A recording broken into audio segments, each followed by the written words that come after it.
Hello, everybody. Welcome to Night Court. Woof! Boy, it is busy in the 13th Juror compound tonight. Long time no see, guys. Brandi portaled right on over. She saw all the neon and decided to stop in. Yes. Oh, the neon. I forgot that. The neon. I love this one. But when I turn this one on, it messes with my camera, so I can't turn it on. So I have it sitting right here. But I turn it on sometimes when I'm not on the air. Is that weird? Because it gives like a cool little mood, you know. It's because it's bouncing off of the white, is what it is. So if it didn't have white behind it, you'd probably be okay, I think. But yeah, this office has become unruly. I love it. So cool. Unruly. Hi, everybody. Welcome. Hopefully you enjoyed the interview. Thank you. I am indeed feeling much better. It was a combination of a lot of things. However, with focusing on a diet and increasing dramatically the amount of water, I think I could probably drown. Not that much. I am much better. So thank you very much. Muchas gracias for asking. Oh, goodness gracious.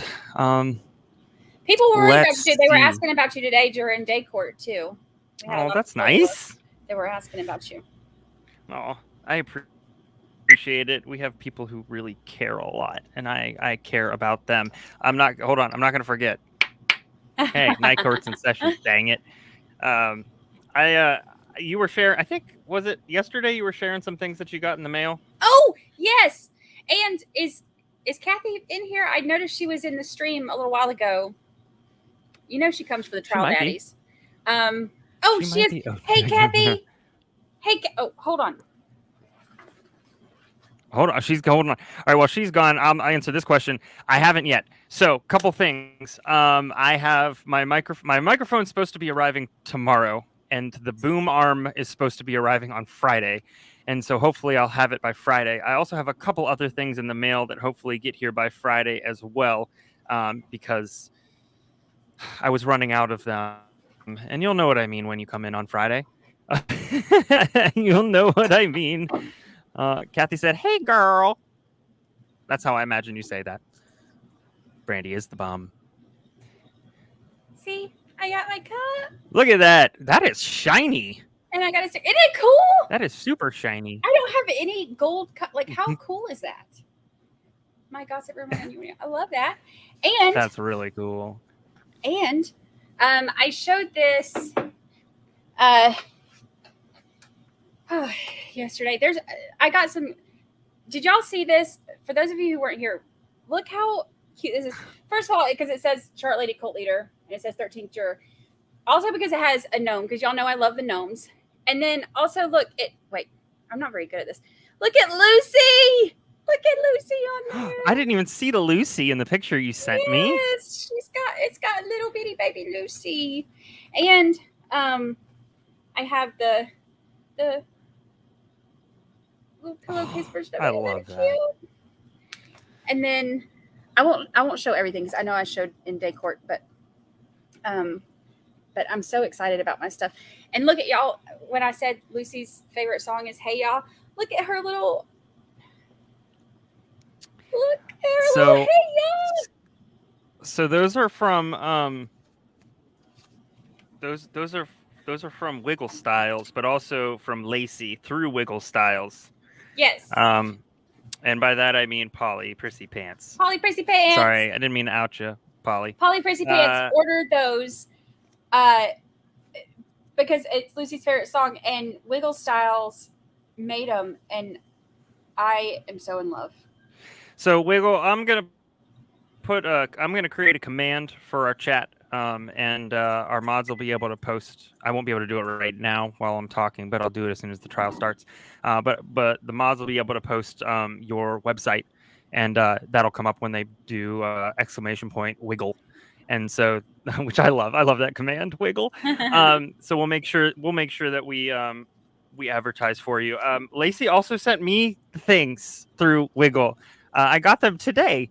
And it was so nice. So here, this is awesome. This is amazing. Yes. And then she done sent a thing for for each dog.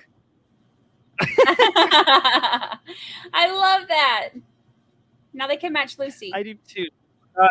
Thank you for the gift of a membership. And last poet, welcome. Grab your Kool-Aid with a C and an E because of copyright infringement. Grab your juror chair with an exclamation point seat and join us in the juror box. So that came, and then also Amos, one of our mods, sent me this cool mug, and then with Brother Brewmeister JT on it. Yeah, which is really cool and nice of her. So thank you for that. It also came with a keychain. I have so many keychains, I don't even know what to do with them. And by that I mean I put them on my keys. And then I am not going to name the person unless they want to be named. But this was extravagant, and also I don't know what to. I'm excited for all the possibilities, and then to show you all the possibilities. But this came in the mail, and oh my gosh, I don't know what to do with myself. I've been looking for one for years and just never made the commitment. But I'm really excited. And if you don't know about a Stream Deck, if you are on RA's channel, you'll notice that he has one. There are so many things that we can do. So I'm very excited. Oh, and I forgot to say what Polly Prissy Pants wrote on this little card that came in, which was funny. I don't like the B word. But it says to the number one boss. She said, since you won't tell me happy later early birthday because your pups deserve love too, especially Sir Elton Derpy Derps, which Elton is Derpy Derps. And so thank you very much, Polly. Muchos gracias. Good night. So much. Oh, people are asking about the Stream Deck. It allows you basically to customize any command you want, put it on a button, and then you push the button and it happens. So like playing videos, play pause, opening up different screens and scenes and things like that. So there's a lot that I need to learn and sounds. Play with, that's one of the things. I was looking at videos because I was like so excited. I was like, I'm so excited, but I don't know how to like do it because I have like the technical stuff. So but the reason that because I'm so bad with technical stuff, it makes it so much easier. So it'll just make life so much easier and so much cooler. And because y'all know I struggle a little bit with the tech stuff sometimes. So, but I'm so excited because this will make life so much easier and cooler and better and very cool. And as soon as I get mine put together, either you're gonna surpass me and do it on your own, but I can also send you kind of what my layout is too. Yes, magic buttons. Magic buttons. City Kitty, you can do that. You just listen. I don't have the command up, but I will tell you. Go to wigglestyles.com. WIGGLESTYLES.com. Go there. Wigglesstyle. Well, hold on. Sorry. Sorry, I'm putting the wrong emphasis on the wrong syllable. Oh my gosh. Wiggle Styles. Good grief, JT. Wiggle Styles. Oh gosh. Good night. I did also want to say before we pushed on, because I do have the top 3 video up. If you aren't a member of As the Gavel Drops AGTD for short, definitely head over there. In fact, just to let you know, they just surpassed 2,000 members, which is insane. I don't know I don't know what it was at when I joined and then became a mod, but it wasn't that. It might have been 1400, maybe. But they wanted to give me a little. They wanted me to give a little shout out to Lexi J, who was number 2000. So Oh, that's congrats cool. to AGTD. Yeah, I thought that was awesome. That's a great milestone. We appreciate it. We get a lot of our court stuff from there. They are a one-stop shop for court trial documents and talking and live trial chats and things like that. And if you have any questions, you can just at the mods by doing at mods and ask questions, and we can kind of help you out with that. And no problem there. Discord can sometimes be just a little bit overwhelming now and again, so we're here to help you out. And that's my nice pop for AGTD. Awesome. Yeah. So I feel like today has should we already do the been a top full three day, maybe and real we fast? still have. Yeah, I was gonna say today's been such a full day, and like I'm having so much fun, and it's still so much going on, and now we have more celebrations. More celebrations. I'm gonna remove this real quick. Top 3 in today is a huge celebration for us. Top 3.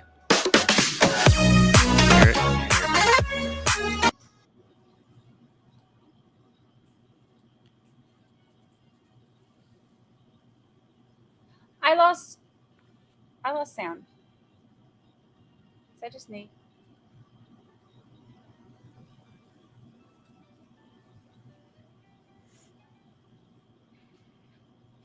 Whoa. Hold on. Now I'm having. You sent your connection issues over to me. It shows your screen is muted. Okay. All right. We're going to try that again. We're going to try it again. I don't care if you guys could see it or not. Yeah, that's fun. All right. Let's go back. Let's go back. Let's go back. So Let's go back. We can dance.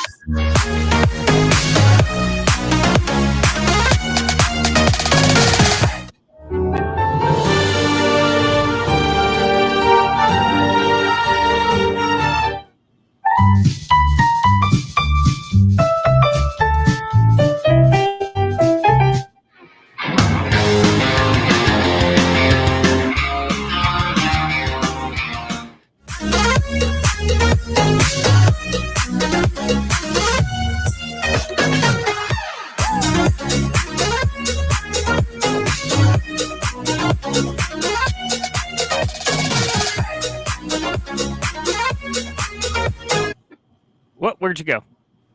There you are. You just try to kick me out. I didn't. I hit the wrong button. It's rude. That's not surprising. Are we about to have our first fight right here on air? No, we're not. That's not. I don't know. I can't. Currently, I can't see that happening for many reasons. One being we usually agree on pretty much everything. Yeah. So.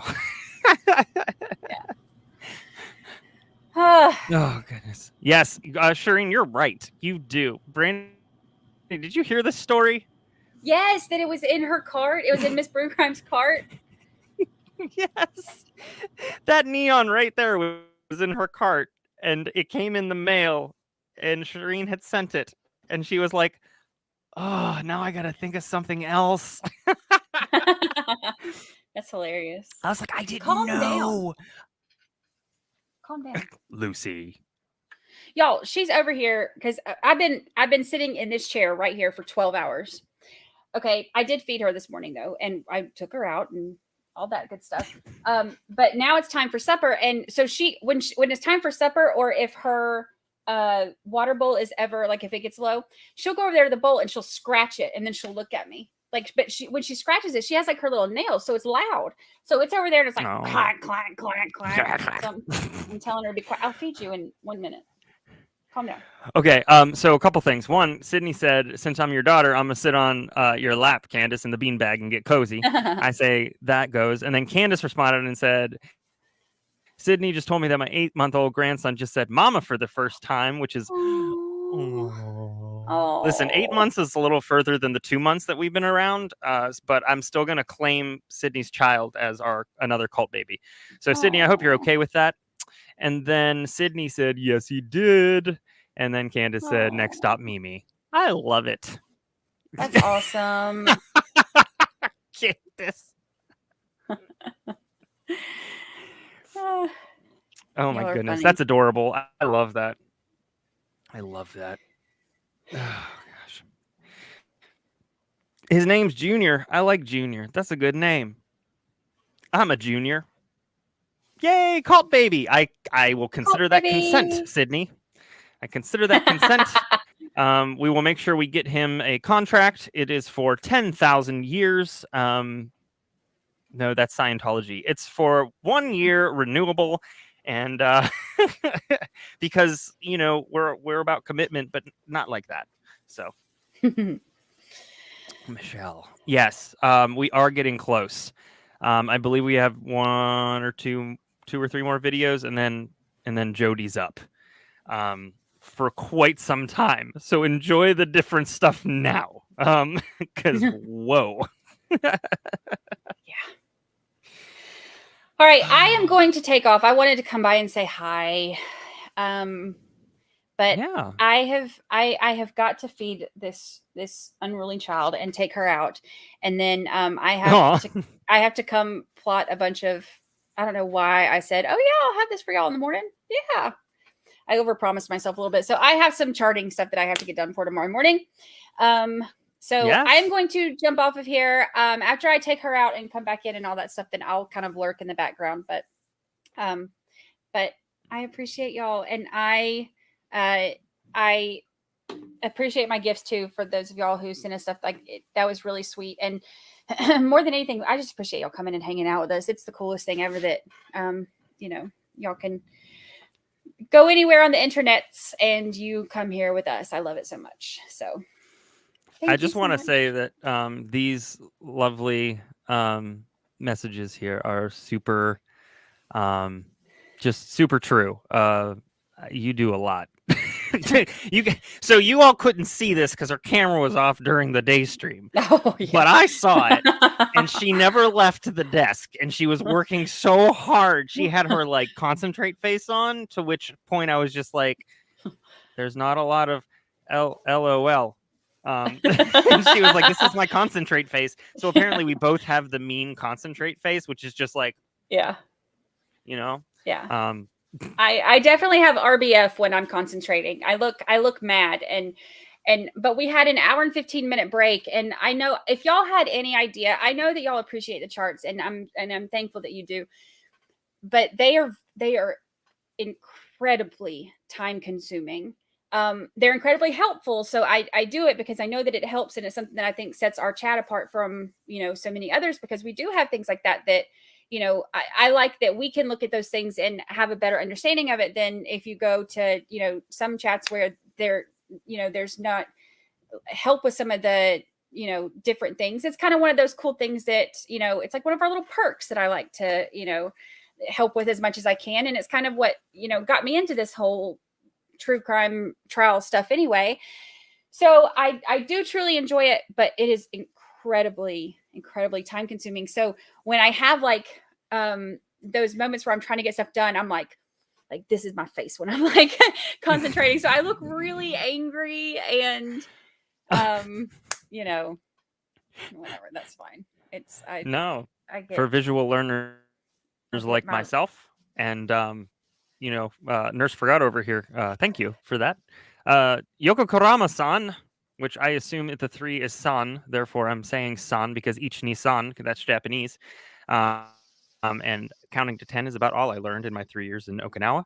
That is a story, tale as old as time. I don't even remember anymore. It was Murdaugh trial. We got introduced by a mutual, and then the rest is history. Yeah. On Twitter, I always tell people I tricked him into joining me. I did the first stream. I was doing the recap videos and stuff, but I did that first stream on my own and had no clue what I was doing. And then the second night, I was like, he said he was going to help me that one night, and then I was like, all right, great, see you tomorrow. The resting boss face, I like that. I like that better. I like that so much better. Yes. Mine have gotten stronger over the years of working.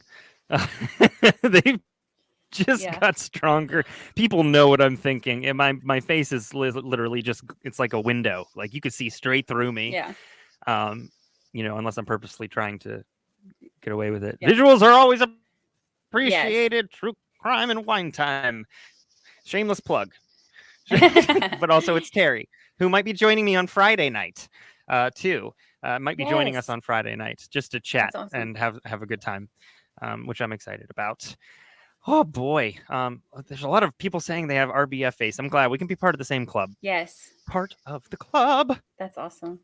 All right, y'all. I'm going to jump off here because Sassy Pants over here needs to be fed and walked out, and she's thank you. We're on flip flop number 3. I'm gonna get a right picture. I'm gonna get a picture of Lucy and put her in some sassy pants. now. Yes, she's got her little sassy pants. She's so funny. The Chart Queen. Yes. I bow to thee. I have I'm going to do the cell phone data. I'm going to try to get as much of it done as I can tonight. I'm going on hour 13 now, I guess. Oh my gosh. So look how red my eyes are, actually, now that I say that and I look in the camera for the first time. But that's all right. That's all right. All right, y'all. I love you so much, and I will see y'all later. I'll be lurking creepily in the background in the bushes or whatever our thing says. So Lurkity, lurkity. yes. Night, y'all. Bye. Oh my goodness, Kathy! I don't know if you were here on Monday when I was semi-dying, but thank you so much for the mug. I love this so much. I'm a ray of sunshine after gossip, rumor, and innuendo. I love it. And at some point, I'm going to drink out of those. I'm sure. I am sure. Teresa, you asked what RBF is. We're calling it resting boss face, but technically, it's resting. I don't want to get demonetized face. B. B face. Oh, sorry. Don't go. There you go. There it is. I love the mug too. Also, I just want everybody, I want you to flood the chat with mod love. Mod love, because the mods, some of them have been on from like 7:50 this morning until this moment and later. And there is nobody more dedicated to a job that they don't get paid for than the mods, truly. And the minute that I'm able to send something to you all, I am going to. Until then, I dedicate this song to you. No, I'm kidding. I don't have anything. I have nothing prepped at all. Yes, the mods, the mods, the mods. In fact, let me do this. I didn't prep for this because, of course, I didn't.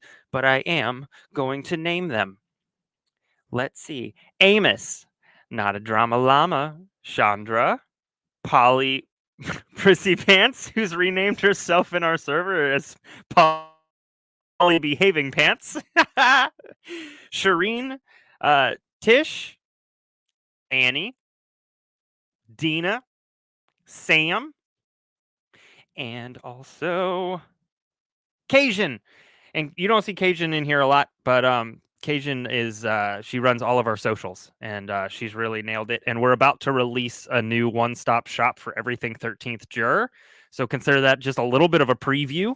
I'm very, very excited about it. I just previewed it earlier, well, yesterday, and so it's going to be something that you can. It's going to be something that you can actually save onto your home screen of your phone as a shortcut, and you can click on it and it'll bring up all the things like the current playlist of the current trial for both night court and day. There's a lot of stuff that's going to happen. I don't want to give it all away, so get ready because I'm excited for it. I love One Stop Shop. Look at all this love. See, I told you the mods are. I'm telling y'all, I say this so many times, like Brandi and I might be in front of the camera, but the amount of work that goes behind it and in the chat is what creates the success of this channel, because they help mold the community and they are everything. And they are basically the megaphone for Brandi and I in the chat in terms of kind of making sure that our values and things are kind of pushed through that, and making sure that people follow them. Because following them is what keeps this community positive. And yes, we can have debates, but also keeping on topic is really important, especially when there's so many people in the chat. Completely derailing the chat off topic is really difficult in general. And then also just kind of like being nice. It's really not hard. For some people, it seems to be harder than others, but being nice is really important. I didn't come here to lecture you. It doesn't. You guys know what I mean. I don't need to tell you. There's a good number of you that are wonderful. Yes, like, share, and support. Life is short. Money has no value. Oh, God, tell that to my taxes. But yes, also I agree. Hello, how are you? Yes. Every now and again, if somebody's in there, every now and again, if somebody is in being like a troll, I just post in the server a gif of troll in the dungeon. Thought you ought to know. So if you know who that's from, yay. Let making me feel fuzzy, warm things in my heart. It's gross. The Grinch. Yes, awesome. They are amazing. They're absolutely wonderful. It is a fun place. Harry Potter, yeah. Awesome. So here's where we left off on Monday, other than my side splitting. Which, thank you all for understanding. I appreciate you greatly for doing that. There are so many chats that would just be like, work through the pain. We're here now. And you guys are wonderfully supportive. I read this wrong the first time, Terry. I was like, why are my mods sending D-pics into your message box? I made myself laugh. They are multi-talented. They can do a lot of different things, for sure. I totally misread that entire statement, but I bet you they can. I bet you they can.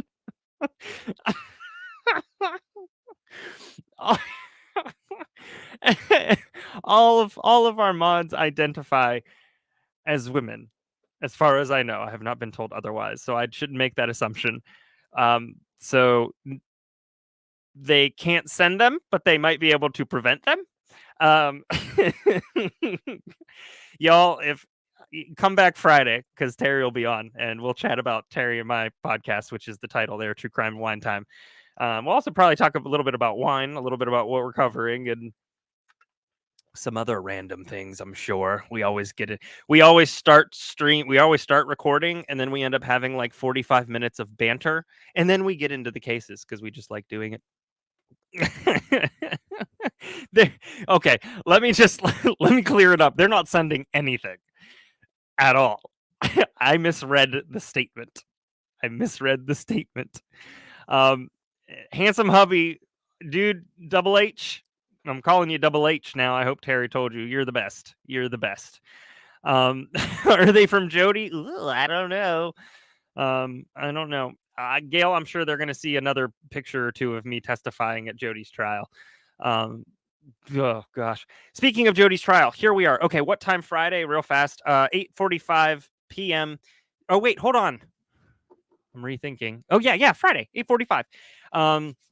So night court is Monday, Wednesday, Friday at 8:45 p.m. Day court is whatever court is Monday through Friday. WTF show is every other Sunday at 8:30, and then also Sidebar, which are one-stop shop cases, one episode cases. Those are every other Sunday, opposite of the WTF, and all of that can be found on our website, 13thjuror.live. So, yay! Now, where are we with Jodi? So Jodi's ex-boyfriend, who she was with for 4 years while she was 19 or 20, and he was, I'm not shaming anybody for ages and age differences. If you love somebody, you love somebody. But Jodi, we don't know whether she was using him or not. But this fella is on the stand, and he's a defense witness. The prosecution rested. The defense opened. Now, they opened with Gus Searcy. which was an interesting choice, I guess, because you set the bar low and then you build it. And if you didn't see the post, but back right here, I had put up a little Easter egg that said Gus Searcy, yes, he's as greasy as he looks, with a poo symbol. But so anyways, Gus, and now this fella, which is his name is wow, why am I blanking? His name's Daryl Brewer. And Daryl is going to be on the stand here, and we have finished direct and we're moving to cross. And so, whoa, I'm ready for this because some folks were telling me that like Juan Martinez, the prosecutor, had said that he didn't tell anybody anything, but he was waiting for this cross for many, many reasons. And I'm very excited to see it. So, yes, thank you for being caught up. Shireen, you're giving me away. You're giving me away. And by that, I mean, all right. So here we go. Here we go. Let me get into the right spot. Is that well, now I'm blocked. Well, that's not much better. Let me move myself. All right. That's a little better. All right. Let me also turn on my FX sound. And here we go. Sir, you indicated that you moved from the Palm Desert home back to California in December of 2006, right? Yes, sir. And when you moved back, she didn't go with you, right? Correct. And even though time passed, you and she continue to be good friends, right? We talked occasionally. You were friends then, right? Yes.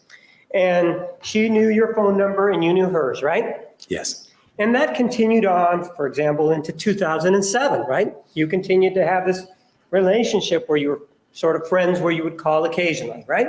Correct. And the same thing can be said for 2008, correct? You continued to be this sort of sporadic friend, right? I had sporadic contact, yes. And in fact, back in 2008, she knew your number and you knew her number, right? Correct.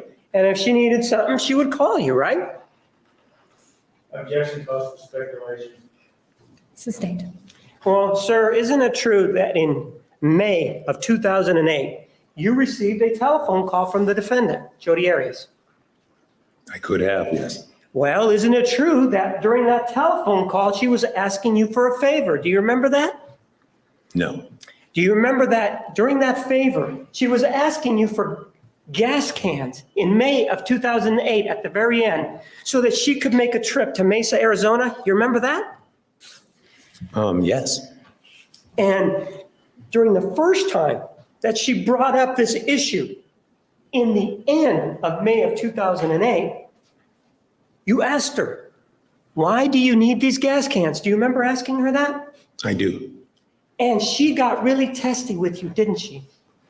Not necessarily testy. She said she needed them. She was taking a long trip. Well, do you remember that you had a conversation with a representative from the defendant at some point? Do you remember that? They came out to visit you? Yes. And during that time, didn't you tell them that you asked her why she needed the gas cans? And she got testy. Approach. She got testy, right? I wouldn't say testy. She wouldn't answer you, though, why she wanted those gas cans, right? She did answer me. She answered it during the second conversation that you had in the first part of June. She told you why she wanted those gas cans, right? I don't recall if it was the first or the second conversation. She said she was taking a trip and wanted to borrow the gas cans. Right, and she told you she was going to Mesa, right? She said she was going on a long trip. Did not say particularly Mesa. No. Well, sir, let's go ahead and mark this as an exhibit and see if this request is direct. Well, guess what I have? This is exhibit number 411. I first would like you to go to the page that at the lower right-hand corner says 357 and read the highlighted portion. And once you're done reading it, please let me know. Squeaky, squeaky, squeaky. Laura, thanks for being a member for a month. So she said, "It says I'm a 1 month member. It's actually my second time around." All right, let's go ahead and turn. I can have that back. I'll turn the page for you and then read this portion here that's also highlighted. You do admit that you had a conversation with somebody representing the defendant, right? I did have a conversation, yes, sir. And does this refresh your recollection as to the fact that she got testy with you or not? No, And with regard to going to Mesa, Arizona, does that refresh your recollection or not? no, But she said she was going to go on a trip, right? she did, And that's why she wanted the gas cans, right? yes. And ostensibly, the reason that she wanted these gas cans is because she was going to get lost, right? I don't know that she had any plans to get lost, no, That's what she told you, that that was part of the reason why she needed the gas cans, right? no, Sir, she did come by your house on June 3rd of 2008, right before her trip, right? yes. She came by and she had breakfast with you, right? And we had some food, yes, And your son was there, right? yes, And that was around 7 o'clock in the morning, wasn't it? approximately, yes, And while she was there, allowed her to use your email or your computer, right? yes, And she checked her email, right? yes. And an individual by Matthew McCartney showed up also, right? No, You don't remember seeing him that morning? no, But at some point, she took off, right? yes, When she came to see you, did you see any of her luggage or anything like that? no, And Thank you, When she- Laura. took off, she called you back again between 9 and 10 o'clock in the morning, didn't she? I don't recall. What was your telephone number back then, sir? With the area code, please. What was my telephone number? Yes, sir. I'm gonna ask this, we got off the record, so it's phone number's not, at least you can write it down. I need to write it down. Council approach. Let me show you another Zoom. I have it marked.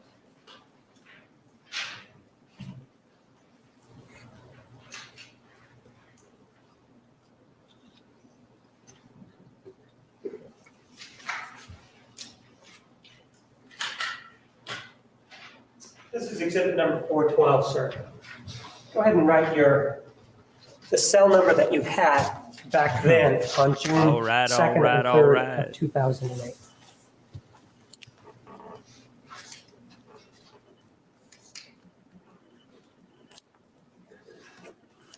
And it's the same number you have now, correct? Correct.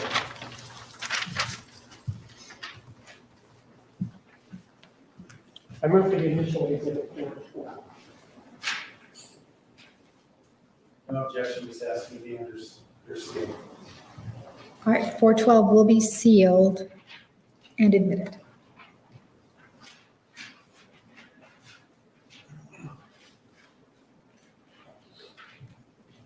After she took off that morning, she returned, didn't she? To give you something?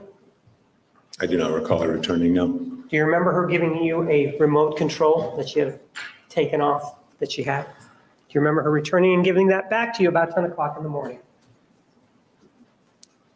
Yes, I do recall that. And she also told you that she was going to head south, right? Yes, You remember the color of the car that she had? no, She was heading south, and one of the people that she wanted to visit was your sister, right? At least that's what she told that's you, what I right? heard. Mhm. What's your sister's name, sir? My sister's name is Laura Mahoney. And where were you living back in June of 2008? June of 2008, I was living in Pacific Grove. Pacific Grove, is that near Monterey? Yes, How far is it, if you know, in terms of miles, from Monterey to the Los Angeles area? a little over 300. And driving time, how much time would it be if you made the trip? 6 to 8 hours. And she was telling you that that's where she was going to go, though, right? Yes, And before she left, though, you gave her 2 gas cans, didn't you? I did. Each were 5-gallon gas cans, right? Correct. For a total of 10 gallons that would be available to be put in these cans, right? The cans would have held 10 gallons, yes. And what color were the cans? They were red. And when you gave her these cans, did you ask her what she was going to use them for or not? At the time, no. Okay. Let me show you some exhibits.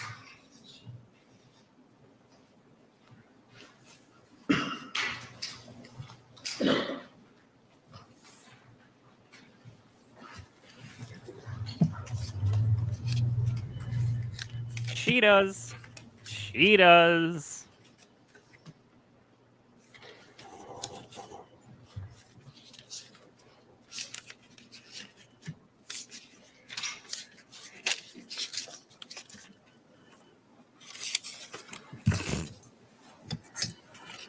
First of all, let's take a look at exhibit number 237.001. Can you see that, sir? Yes. We see that it says that there's an invoice and it talks about June 3rd of 2008. That's the same day How that what? she came to your house, right? Correct. And it Just shows clarify us for me. that the time on this one, it's 8:42 p.m. So if she had left your house at around 10, 11 o'clock, that would have given her ample time to get down to Pasadena, correct? That would have given her ample time, yes. And it says it's pump number 2, and it does give gallons, right? It does.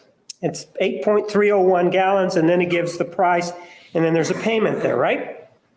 And then she blames the Is that dogs, yes, which sir? aren't I even in can't the take car. down the, Yes. I apologize. And the time, I want you to note it specifically. It's 8:42 p.m., right? Correct. Are you familiar with military time, sir? Or is that something that you're not familiar with? I'm familiar with it. Okay, then let's take a look at exhibit 237.012. You see the time on that one there? It's 20:46:50, which is 8:46, right? You want me to bring it in a little bit Yes. more? And Let me just zoom in on it for you. if you take a look at this other one, the previous exhibit, which is exhibit number 23701, Hold on. this is approximately 1.5 gallons, 8 gallons. 4 minutes later, right? It appears to be, yes. And this is also did a sale for super gas. purchases. And if you take a look at it, Oh, same one gas was station, for the- right? Same, it appears One to be the was for same, the- okay. or it's same gas station in the same, that it's the Arco go. AM PM, right? Or come back. Or Arco, Yeah, one says AM, PM, the other doesn't. right? But That's how I one live. does say Arco, the other one also says Arco on it, right? Mhm.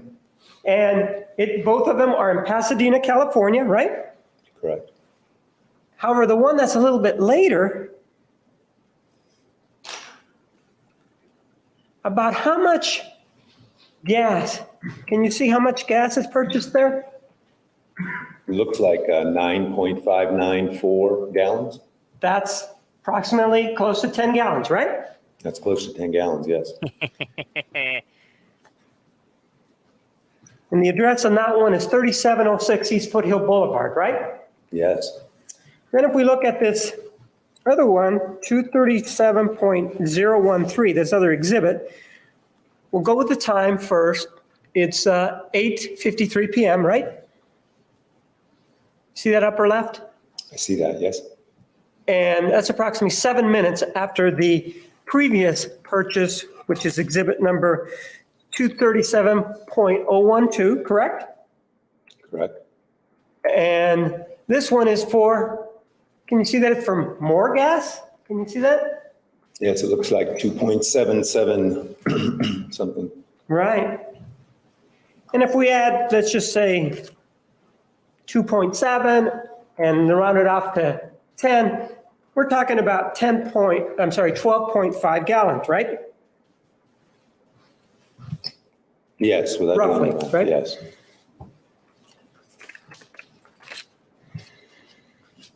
Let's take a look at exhibit number No. 237.018. This one's from the Flying J Travel Plaza. You see that in a place called Winnemucca, Nevada. And that's Winnemucca. June 6th of 2008. You see who the purchaser is there, right? Jodi Arias, correct? Correct. MasterCard. It talks about a pump, right? See that, Yes. number 11?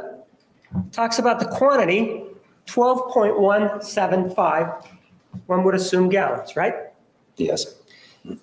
Let's just do a little bit of basic math. Let's say the car she was driving had a capacity of 12 gallons. Objection, speculative. 3, I Overruled. think. And if you multiply that by 30 miles per gallon, let's just I say think that it's highway driving, that would be 360 miles, right? I imagine if your math is correct, If the yes. math is correct, that's what it would be. And we have roughly, on the other two exhibits that we talked about, we have roughly the same amount, 12 and a half gallons. Did you notice that? Do you remember that? That it was.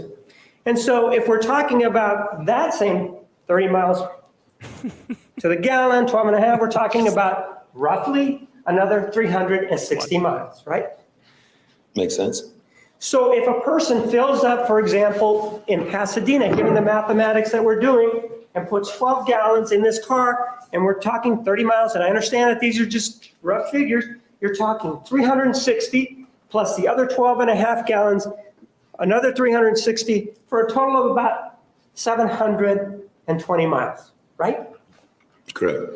So if a person, for example, I didn't either. have you ever been from the Los Angeles area to Mesa, Arizona, sir? No, I never have. You know where it is though, right? Somewhere in this area, from what I understand, it's my first visit to Arizona. You know where Phoenix is though, right? It's where we are now, correct? Right. And have you been here before or not? No.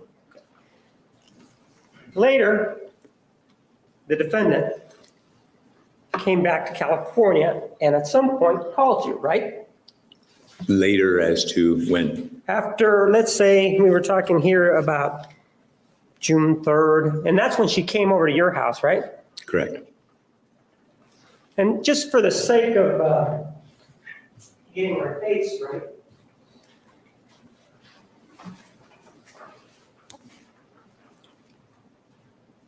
the date on that gas receipt is June 3rd, right? Yes. The date on Exhibit 162 is what? And if you need to see it up there, I will bring it up to you, or I'll put this up on the panel so that we all can see it. It looks to be June 4th. Correct. One day after she was at your house in the morning, about 7 o'clock, right? Good night. And don't go. The gas cans, sir, did she ever return them to you? No. Did you ever ask her about returning those gas cans to you?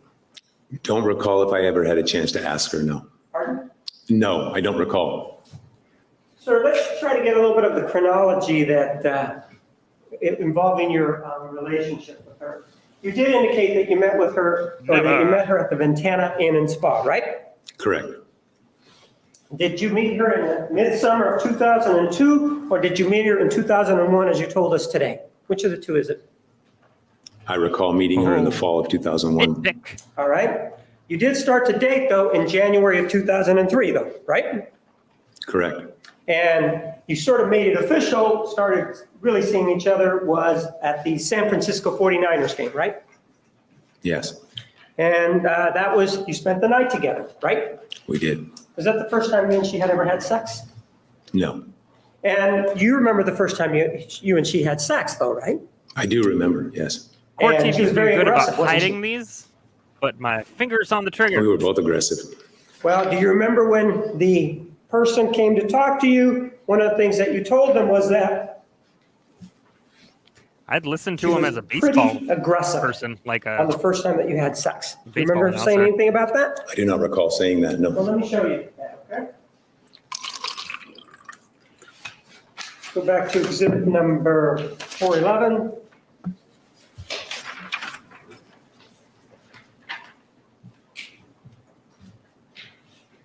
take a look right here. Just in case Court Take a TV look. gets a Read little that. silly.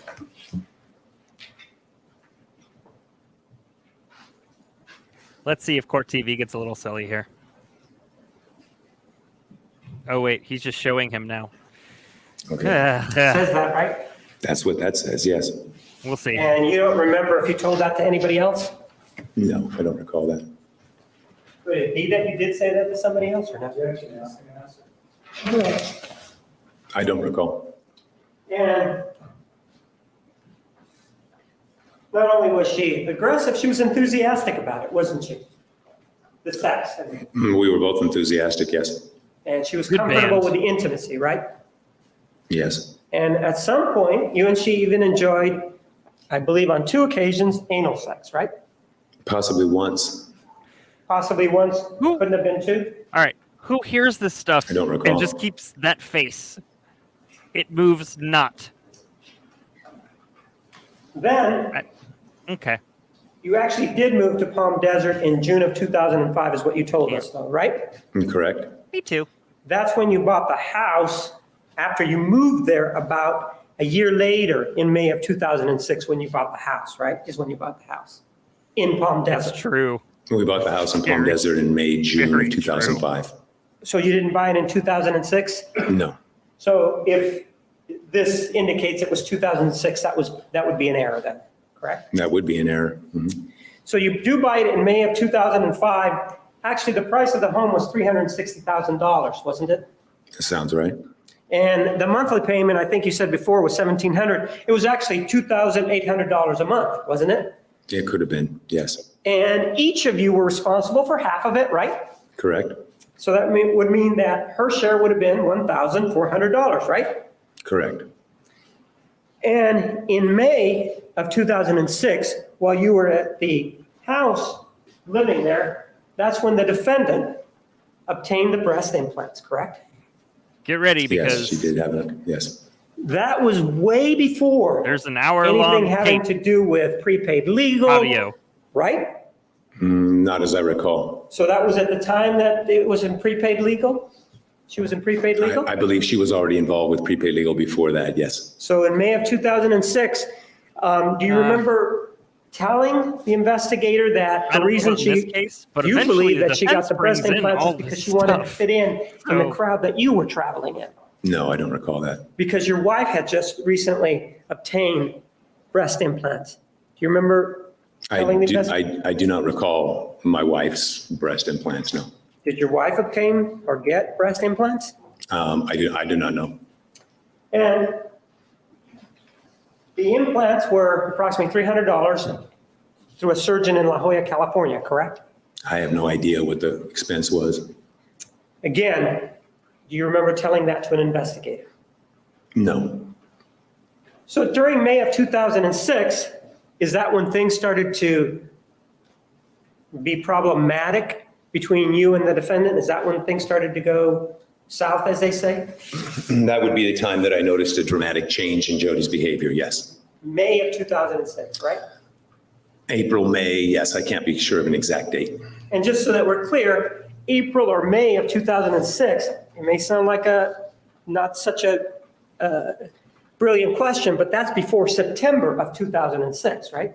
Yes, May comes before September. It does. And during that time is during the time when young men of the Mormon faith used to come over to your house during that period starting around May, right? I don't recall it being May, but yes, there were young men coming to the And house. could it have been June of 2006 that they started to come over? It could have been.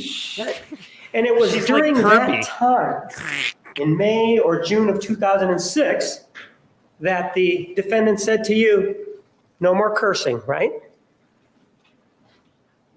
I don't know your timeline. It may have been a little later. It may have been a little later, June, July maybe of 2006, Possibly. but it was during the summer of 2006. Anyway. Yes. And during that time, that's when she indicated to you that no more sex either, right? I want to say the fall of 2006, yes. And you were living in the same house, but no more sex because she was saving herself for marriage. It doesn't Right? sound right, Correct. does it? And you were telling us that this is an At all. individual that you knew really, really well, right? Correct? And that's what she was telling you, no more sex, right? Yes, indeed. And she was having these individuals of the Mormon faith come in and talk to her, right? Yes, And the reason that she was imposing this no sex thing was because she knew that that's what the Mormon faith sort of believed in, right? Abortion calls for speculation. Overruled. she was taking religion more seriously at that point, yes. And that's why she was telling you that, right? I believe that to be the case, yes. And you had conversations with her about this, though, right? That's how come you know this, right? Yes. And during this particular time, there would be young men that would come over and they would sit down and they would read whatever it is that they were reading while you were there, correct? Yes, I knew it to be a Bible study, yes. Right, it was a Bible study. How often was this Bible study taking place in the summer of 2006? I can't recall how many times I saw them. And it was right on about that time, though, that the defendant stopped paying the bills, or her half of the bills, right? Correct. And it actually was in August of 2006 that she stopped paying the bills, right? Sometime in I the think that's summer the of 2006, implication. she was having trouble with the bills, yes. I also. And so then you think- moved back in December of 2006 to California, right? Well, Correct. I'll talk And about it then afterwards. it's up until February of 2007 that you are shouldering both your load as well as hers in terms of the payments, right? Correct.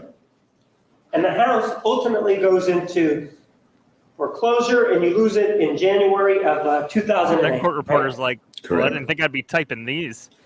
When you were with her, she had an affinity or an interest in photography, right? Yes. She was always taking photographs of you, right? She was always taking photographs, period. But some of it included you. Some of it included me, sure. In fact, she would take pictures of you sleeping at some point, right? I believe there were a couple shots like that, yes. She also took nudes of you at some point, right? There was one incident in the shower where she took a picture, yes, one. So she took a picture of you while you were in the shower, right? Correct. You didn't ask her to take that picture. She took that picture of you, right? Yes. And she, additionally, with regard to these photographs, she also took pictures of you shaving, right? She may have had a shot of me shaving, yeah. And with regard to the nude that she may have taken of Choice you in the phrasing, shower, sir. you Phrasing. actually asked her to delete it, right? No, I did not. Did it stay in our camera or was it deleted? I have no idea. Sir, after this date of June 4th of 2008, you had an occasion to receive a telephone call from Jodi Arias, right? Yes. She was very agitated, right? Agitated, she was sad. She was upset. Did you say that she was hysterically upset? Would you describe her as that? I would say very upset. I could not see if she was hysterical. She told you during that conversation, though, that her friend had been killed and she did not have an alibi. She told you that, right? She did not say that, no. She didn't tell you anything about her friend being killed? She told me her friend had been killed, yes. She didn't tell you anything about the alibi? No. Did she also tell you that she ran out of gas on her trip? Yes, she did. Did she tell you where she ran out of gas? No.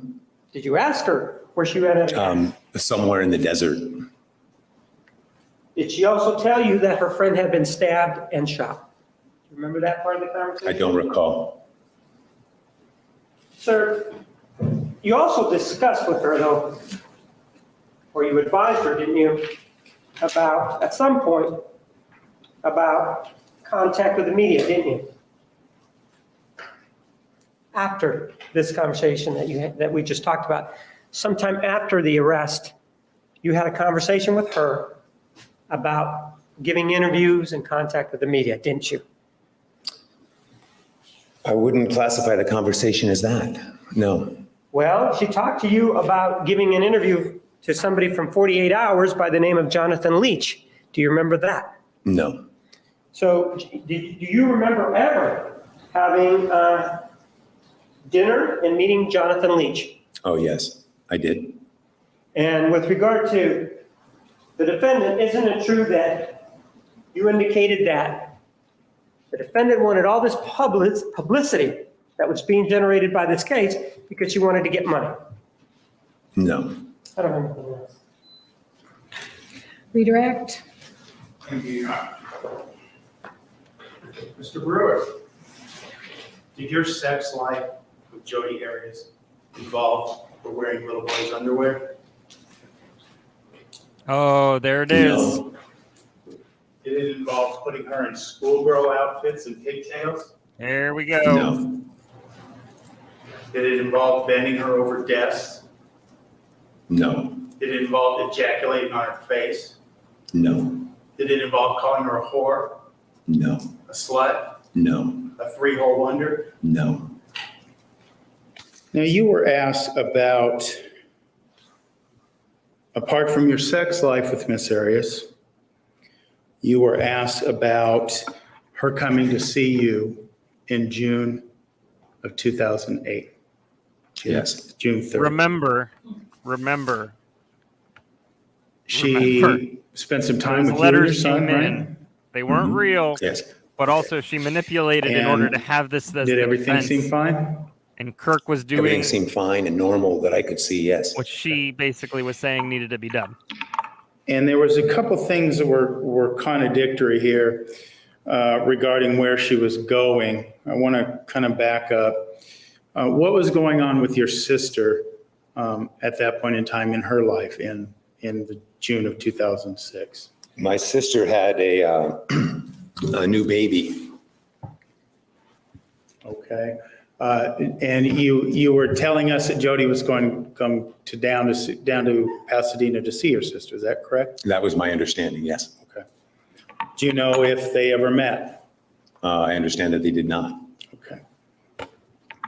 Now, as it relates to the gas cans and where Jodi was going, on different occasions, one occasion you said Mesa, and one occasion you said a long trip. So I just wanted to clarify that with you. I believe Jodi told me she was going on a long trip. She was going to see friends in Big Sur and Los Angeles and in Arizona and the Grand Canyon, I believe is what was said. Okay. And so when you heard Mesa or comments about Mesa, when you were asked about it, that wasn't accurate to your recollection of where she was going, right? That's correct. She said Arizona. I didn't know of Mesa. Okay.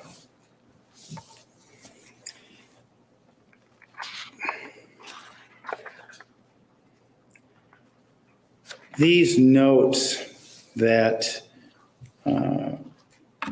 have been brought up to you, did you look at these before you testified today? No, I don't know what those notes are. Okay. You didn't approve of what was said or verify what was said as being accurate? No.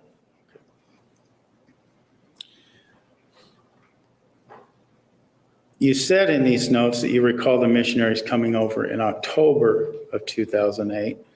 And when Mr. Martinez was asking you some questions, you said that it was in the summer of 2008. So I just wanted to clarify with you what your recollection is in terms of the relationship with Jodi, the celibacy, all those sort of things. Because when we spoke, it seemed like you were talking about it happening towards the latter part of 2008, or 2006, excuse me. That's what I recall. If they had come over to the house in June, it could have been. I recall the late summer of 2008. Okay. 2008 or? I'm sorry, 2006, excuse me.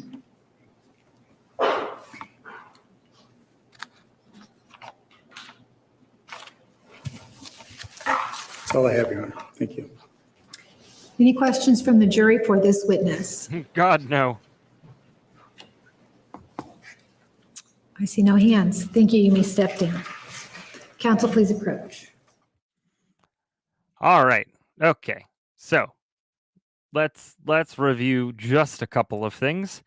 as I click on the next thing. All right. So I know that there was a lot going on there. Okay. All right. So let me talk about the line of questioning here. In terms of one, I think that there's a process here to kind of discuss some of this stuff that was going on, and I found an article about this from Inside Edition, and it talks. The journalist spoke to friends close to the relationship between that ex-boyfriend Daryl Brewer and Jodi. And quote, I spoke to friends very close to that relationship, and they said Jodi tried to assume the persona of his ex-wife. She imitated her hair color. She got breast implants to match the ex-wife's breast implants. She drove the same kind of car. She worked at the same restaurant, even stood behind the same counter. People would walk in and look and say, who is that? The ex-wife? Oh no, it's Jodi Arias. So I think what they're trying to do is kind of build up this concept of, or this thought process of, she has done this more than once, and this is basically an established trend. Now, hopefully, I've kind of explained a little bit of that on that line. Now, I want us to remember the end result of this this experience, as it couldn't really be explained in any other way, for Kirk, in which he was destroyed, like physically, mentally, occupationally, but uh, you know, the job for him was to make sure that she didn't get death, and he was working off of what he had. Now, no excuses, but we do remember, one way or another, whether we like it or not, that one of Jodi's defenses was basically to drag Travis through the mud. Whether with saying he was a pedophile, which is where they were getting the underwear comment, the schoolgirl comment, and a couple of those other things. Also, that came in from some of those letters that have been argued back and forth, whether they were forged or not. I have not leaned either way, but primarily thinking that she did them, but because I just can't see it. But that being said, so hopefully that helps just a little bit. Um, you know, I, I think that there's a lot of, I don't know. It just seems like there was bathing in regret after this trial for Kirk in a way. Let's say this. I'm super glad that he was able to get out, turn life around, and look at it for the positive, which is the second half of our interview with him from 2 weeks ago now. 2 weeks ago? A week and a half ago? I don't know. It's running together. So that's kind of where I'm at on that. And hopefully that kind of, one, explains a little bit, gives you a little bit more context. But, and again, as people who are not criminal defense attorneys or capital defense attorneys, it's something that we wouldn't think to do. It's something we wouldn't like to do. It's something we would say no to. But if he didn't do it, the chance of appeal was high. And so there's a lot of just like, let's get this done and get her in and no appeals possible. So that's what I'm thinking. Am I okay? Yes, I'm okay. I'm great. Actually, I'm a lot better. Monday was rough. Today is wonderful. But I'm also thinking, and my thinking faces contort in a way that Cirque du Soleil would be jealous. Yes. Hello. All right. So who do we have up next? Well, it's a former girlfriend of Travis Alexander, Lisa Diadone, and along with two of Travis's friends. I'm interested to see where this goes. This one's a little bit of a longer video, but this is going to be interesting, to say the least. So, yes, Laura, you're right. I obviously I have not experienced that, but I agree. I think it kind of really turned a lot of things, really reprioritized some things, and I think he would say that as well. So, all right. Good point. Oh, there was an appeal, but it was denied. Jaded Wonder, yes, but denied. So, I mean, she has the right to appeal. But what I meant to say is it wouldn't go through. I think the way that he did it thoroughly made sure that she was not going to get out. May proceed. Good morning, Ms. Dadoni. Can you give us your name, please? Yeah, Lisa Dadoni. Dadoni. And what's your maiden name? Andrews. So are you married now? Yes. And who are you married to? Dominic Dadoni. And how long have you been married? About 2.5 years. What do you do for a living? I work for Prudential Insurance as a short-term disability claim manager. Okay. Are you on leave right now? Yes. For what? Parental leave. I had a baby 4 months ago. Okay, congratulations. Thank you. I want to talk to you. How old are you right now? I am 25. 25, okay. I want to talk to you a little bit about Travis Alexander, okay? Did you know him? Yes. Now, originally, you and Travis, did you meet at church? Yes, we did. Through church activities? Yes. And were you both in a singles ward? Yes. Can you describe for me what that means, a singles ward? Yeah, it's just a place where members of the Church of Jesus Christ of Latter-day Saints would go. I started going when I was 18. That's the age you would start going. And then there are single members that go up until their age 30. Well, when they turn 31 is when they would go to a different ward. Okay, so a singles ward, I assume if somebody gets married, then they would not be in the singles ward anymore? Correct. Okay. So in other words, you wouldn't be in a singles ward now? Correct. Okay. And what's the age difference between you and Travis? A little over 10 years. All right, so you said you started when you were 18? Mm-hmm. Is that a yes? Yes, sorry. Yes. That's okay. Were you 18 when you first met Travis?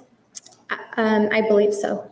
Okay, I'm sorry, I don't know exactly when I met him the first time, but yes, that's when I started going to the singles ward, and I know just from knowledge that he was in the singles ward when I was 18. Okay. So probably met in passing at some time. okay. And about how many people were in the singles ward?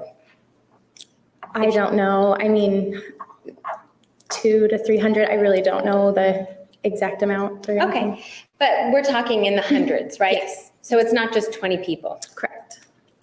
And so when you first met Travis, then he would have been around 28 or 29?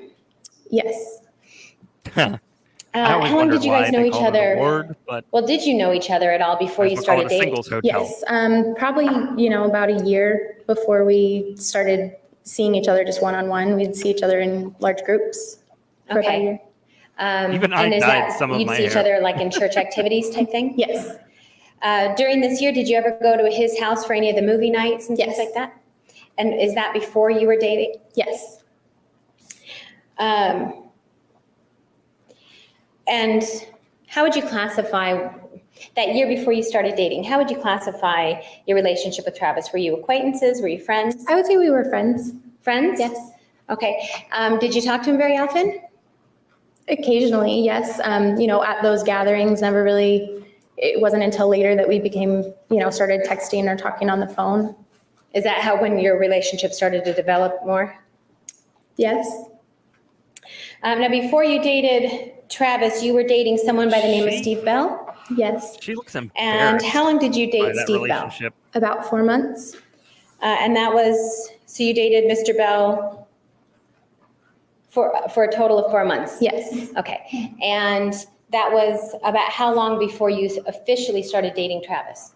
Bell? Mr. Bell? From the time Like I broke Mr. up Daybell? with Steve Whoa. until I started dating Travis was about 6 months. Connections. And during the That are time real. that after you broke up with Steve or Mr. Bell to the time that you officially started dating Travis, those 6 months, those are the time when you would still classify your relationship as a friend with Travis? Yes. Okay. And did you have any more contact with Mr. Bell? Yes, occasionally. Okay. And was Mr. Bell part of the church? Yes. So he's also Mormon? Yes. I think the first time that you I wonder if she's still Mormon. Well, I guess mostly for During that this year while you interview, were friends with, or just friends with testimony. Travis, you were, did you hang out mostly in groups with him? Yes. One of the first times that you did something alone with him, was that after you had just lost a job? Yes. Objection. Oh, sorry. Don't apologize, ma'am. It's not you. And did he talk to you about PPL? Yes. Was that a suggestion for a job for you? Yes. Did you ever get involved in PPL? No. And by PPL, I mean prepaid legal. Yes, I Okay. understand. All right. Now, overall, when you started dating Travis, you dated him for about, a total of about 8 months? Objection, leading. Sustained. How long did you date Travis for? I would say about 7 to 8 months. Okay. And about when did you start?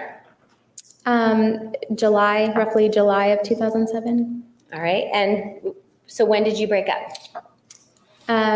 Middle to end of February of 2008.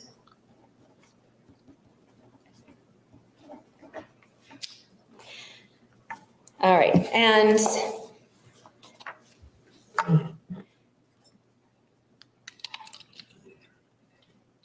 I'm going to go with she's still Mormon.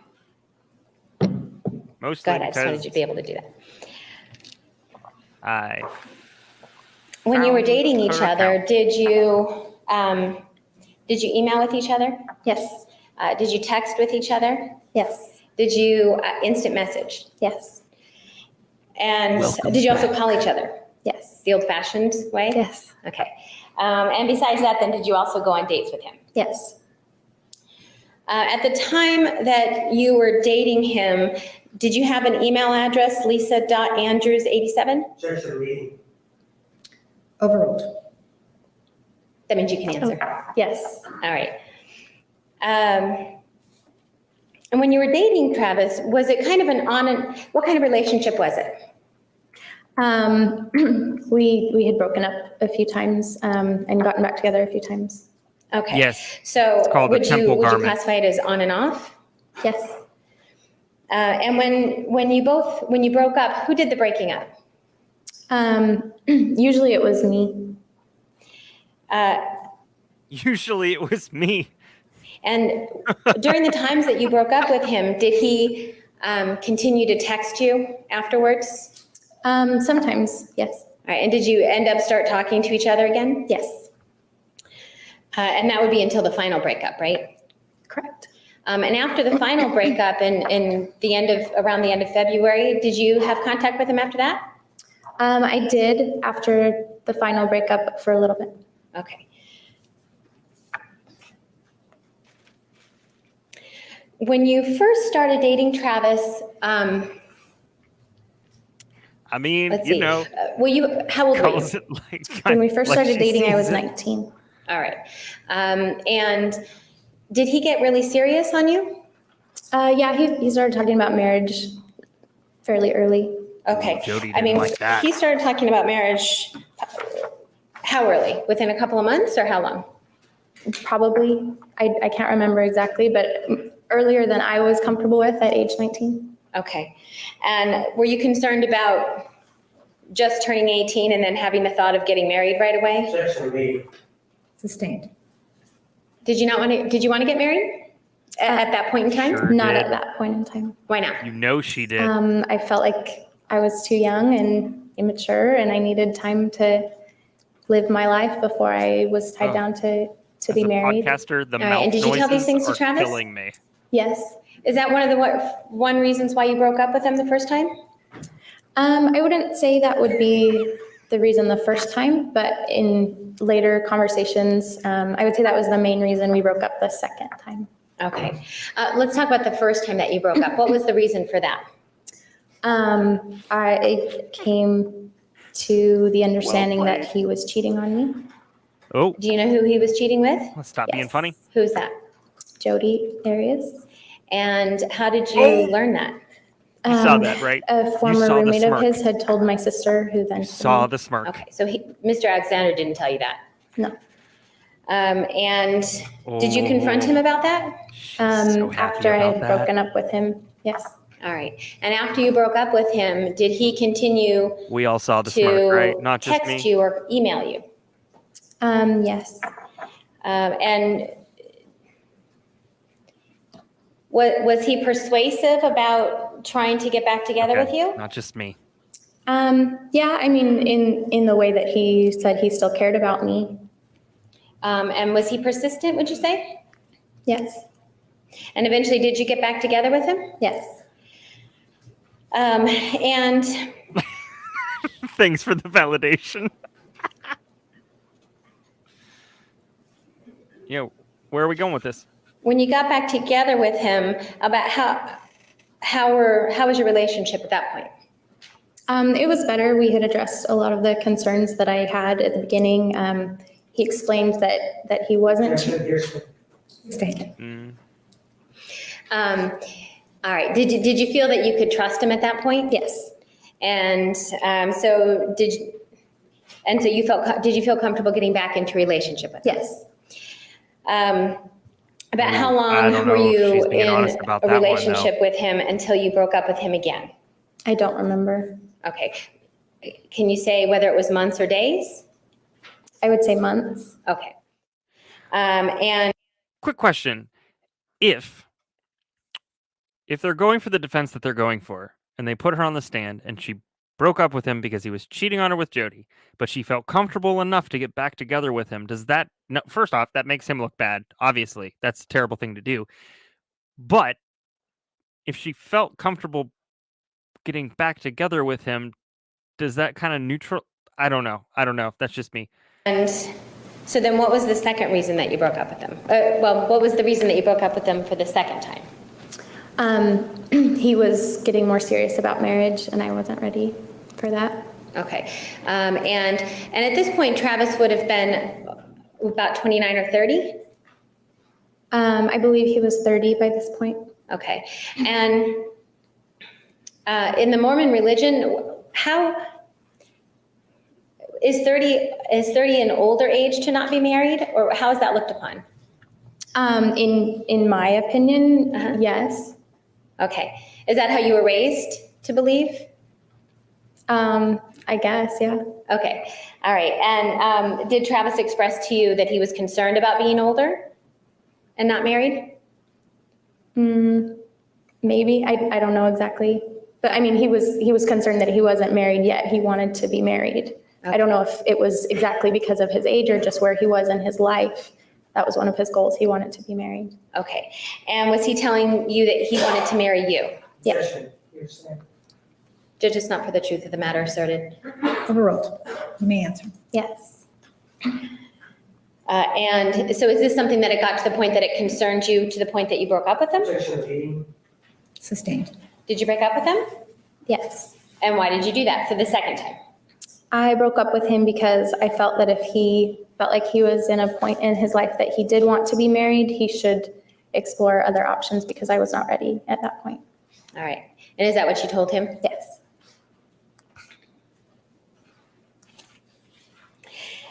And was Bless this you. around December of 2007, would you say? Sustained. Do you remember when this was? Not exactly. I would say maybe end of November, maybe early December. I'm not sure. Okay.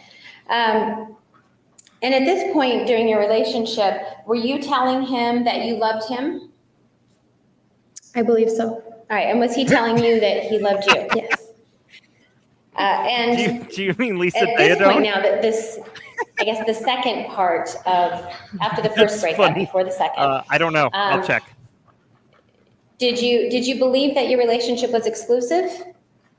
Yes. All right. So do you believe that you were you going to date anybody else? No. Okay. And did you believe that whether Travis was dating anyone else? I believed it was exclusive between the two of us. Okay. It's monogamous. All right. Did you know that he still had contact with Miss I don't see Arias? anything. Yes. And did you know that he was in Doesn't contact mean it with didn't another happen. woman, Deanna Reed? Yes. And how did he contact them? Did you know? A lot of it was phone calls and text messages, and I knew there were emails as well. All right. And this was happening at the same time were you dating him at this time? Yes. Yes, And this was after the first breakup? yes. And did you know that these were women that he had previously dated? Yes. But at this point, did you think that they were romantically involved at all? No, And he never told you that, right? Objection, pleading. Sustained. Did he ever tell you that he was texting these women that, and by the way, I'm also involved with them romantically? no, he never said they were involved Jennifer? romantically. Okay. One moment. At a certain point, though, did this kind of wear on your relationship? Yes. Okay. Why did it? I felt that if we were to be in an exclusive relationship, he nor I should be texting or calling members of the opposite sex as often as they had done. Okay. And did you ever Yes. have, at some point, did you ever have suspicions Yes, that he there's might have an been interview cheating from again? 2015. Yes. At the time that you were dating Travis, did you ever take any trips with him? No. Laura, I Did you wasn't giving you a hard feel- time, I Oh, promise. I'm sorry. If there's- Yes, I There's just remembered somebody in just the one. chat with the Oh, last. okay. Where did you go? We went to Maybe Sedona. Oh, okay. Was that an overnight trip? No, it was just a day trip. All right. In your religion, Travis was a Mormon also, right? Correct. Okay. In your religion, how is it Tinfoil hat. looked upon for two single Actually, people to Jodi go on questioning an the witness, overnight trip together? And Lisa Wilmot is sitting, I did it myself. It Lisa, doesn't look very good. Jennifer All right. Wilmot is sitting And in the chair. did you come to find out that Travis took trips with Jodi? Yes. And what time period was that? Do you know? Like as far as a month or anything? Or what do you mean? Was it during the time that you were still dating Travis? Yes. And did you know where they went? A few of the times, yes. Oh, where were those? Objection. Here's- Sustained. And did he go on several trips then, as far as you understand?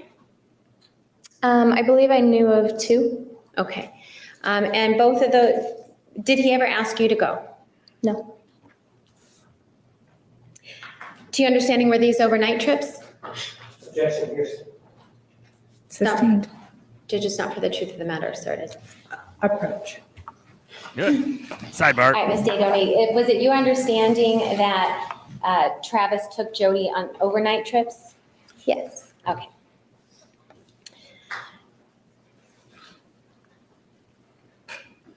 Why, hello.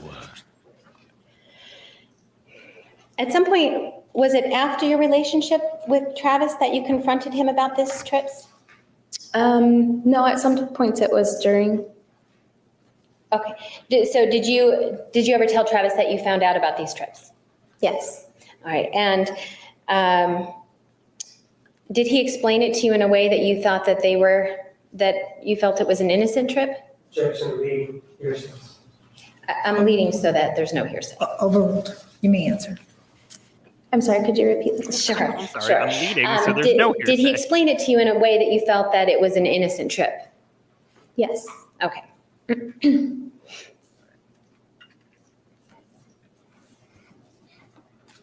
Right?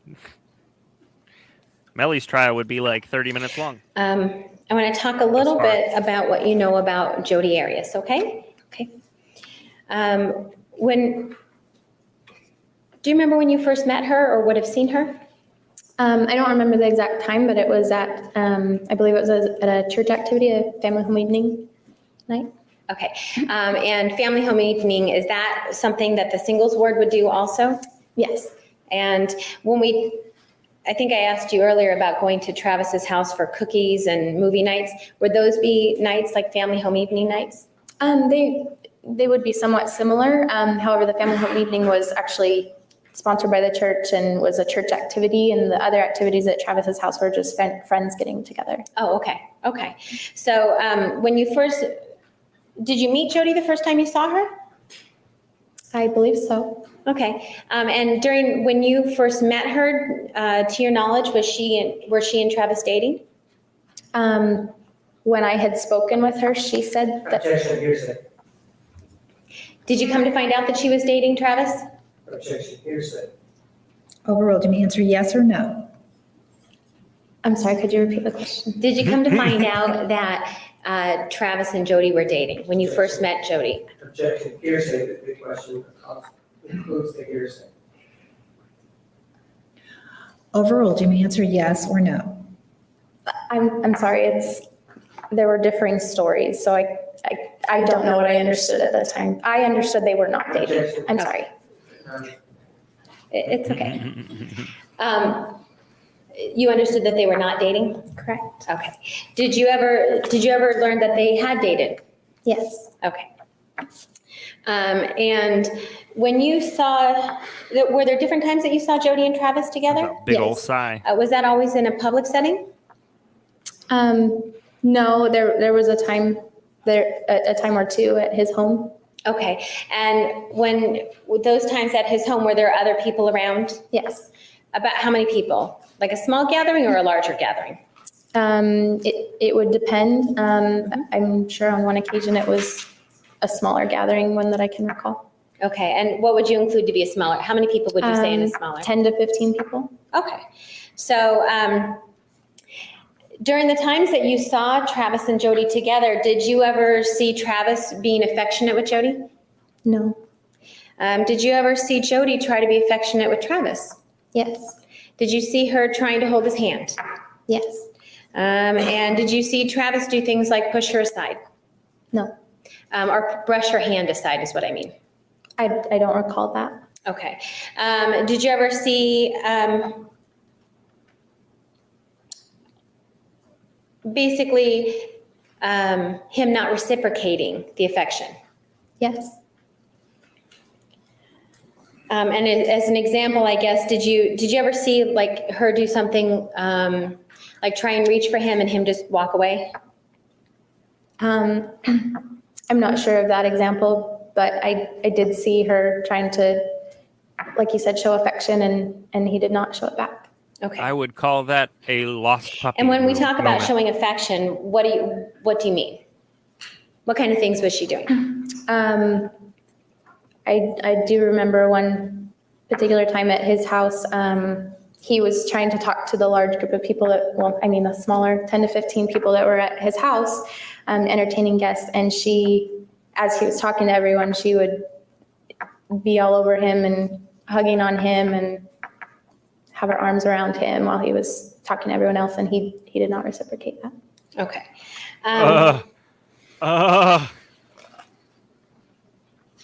That just gives me anxiety. Please. Like I get physical affection. I like it. It's cool. But she's like the person And who during walks this up time to a that you conversation first already met happening Jodi and just like, Travis, and has no I guess, idea would what's this have happening. been in the time frame before you and Travis dated? Yes. So would that have been before July of 2007? Yes. And when did you join the singles ward? The summer after I graduated high school in 2006, so I would have gone in June of 2006. Okay, so do you have an idea of what the time frame was when you first met Jodi? I don't. Okay, but based on what we know with you joining the singles ward and when you dated Travis, do you agree it would have been somewhere between July of 2006 to July of 2007? Objection, leading. Overruled. You may answer. Yes.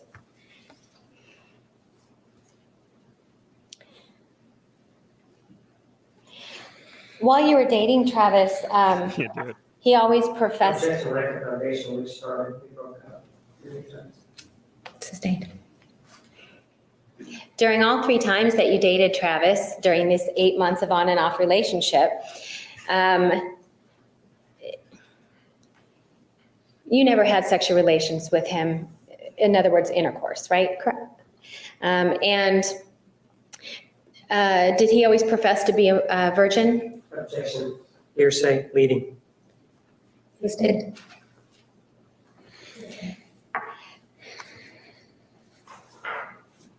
Did you want to have, How you gonna word this one, ma'am? Well, let me ask you this. Yeah, please do. After he died, you learned that he was not a Oh. virgin, right? Objection, relevance, and hearsay. Okay. Nope. Sidebar. At some point, were you shocked to learn that Travis actually was not a virgin? I'm going to object to the form of the question. I believe that wasn't the question. Should have been. I think that's what we discussed. Approach. Okay, Ms. Dadoni, let me ask this. After Travis's death, were you shocked to learn that he was not a virgin? Yes. Throughout your relationship with him, did you always feel like you were doing the right thing? Objection, leading relevance as to how she felt.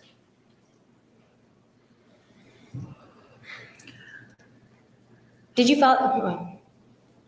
Overruled, you may answer. Could you repeat the question? Sure. Did you always feel that you were doing the right thing with regard to premarital sex? Yes. Okay. All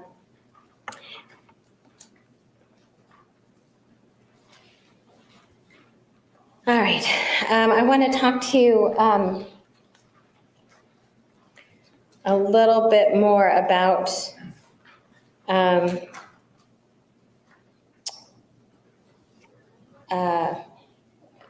one of the times with Travis.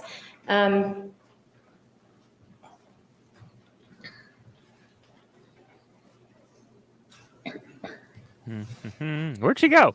Oh, she's Did back. you say earlier that you and Travis used to email quite a bit? Yes. And Oh boy. and text also? Yes. And at times, did you email Travis things about your relationship? Yes.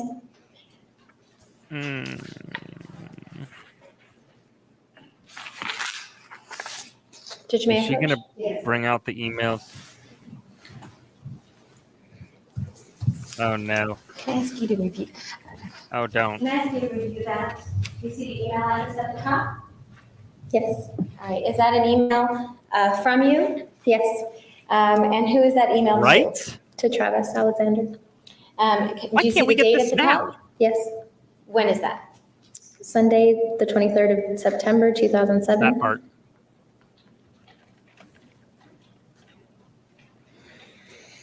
All right. Do you recognize that? Yes. All right. Judge Mayer? You may. And what I showed you for the record is exhibit, what's been marked as exhibit number 385.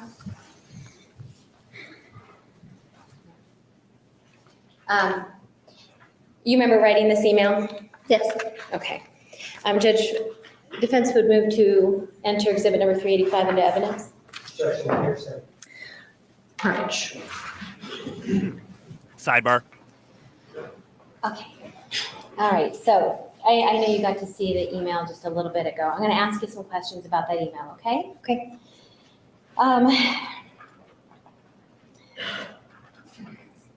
Do you remember in this email that you were talking to Travis about breaking up? Yes. And that was it the right thing to do? Yes. And did you hope that he came to the same I'm going to conclusion? object because she's actually just reading it. I mean, that's not what was discussed. I'm not reading it.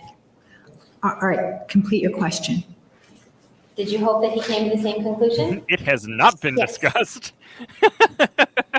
So that he would not continue, why did you hope that he would come to the same conclusion? Because I thought it was the right decision to break up, and that, I don't know, you don't want to talk to people after you break up with them, right? Okay. Did you not want him to text or email you anymore then? Not at that time, no.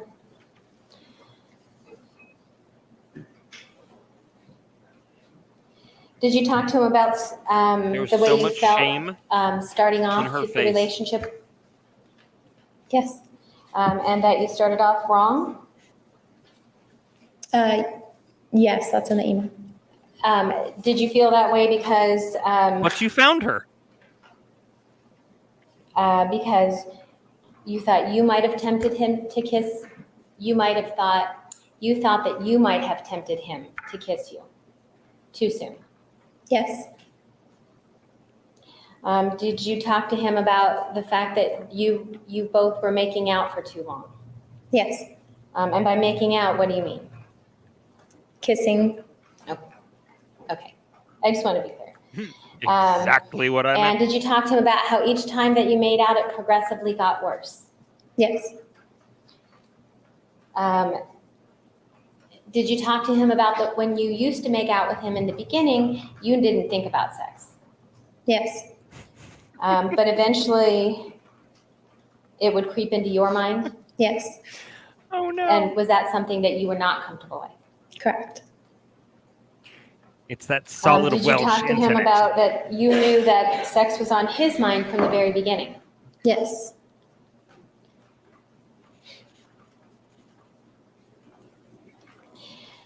Did you tell him that you took complete responsibility for not respecting the priesthood? Yes. Did you feel like it was your fault? I felt it was a mutual thing. Oh, mutual, okay. Did you talk to him about that, whether you should have done a better job to keep his thoughts clean? Yes. Did you feel that that was your responsibility to keep his thoughts clean? I felt, again, it was a mutual thing. Both of us were taking part in making out for what I felt was too long and too passionately, I suppose. And so both of us should have taken a step back. Okay. Did you talk to him about that sometimes you felt that he wanted you just for your body? I did say that in the email. And that your kisses didn't mean anything to him? I did say that in the email. That you felt that it was a way for him to let out some sexual tension I did say that in the email. that he had so much of? Again, I said that. Did that make you feel used and dirty? I did say that in the email. And that if he truly cared for you, did you tell him that it wouldn't have been about passion and lust? I did say that.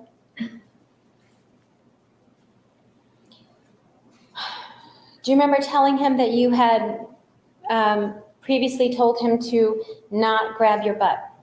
Yes. And especially not in public, Yes. but that he persisted in doing it? Yes. Did it make you feel like he wasn't really listening to you? At the time, yes. Oh wow. You talked to him about words that you didn't use because he didn't like it? Yes. Were there certain words that he didn't want you to use? Yes. Come on now. What kind of words? He did not, Wow. I'm sorry. He did not like Good the words pull. poop or crap or fart. Okay, I'm sorry that you said that.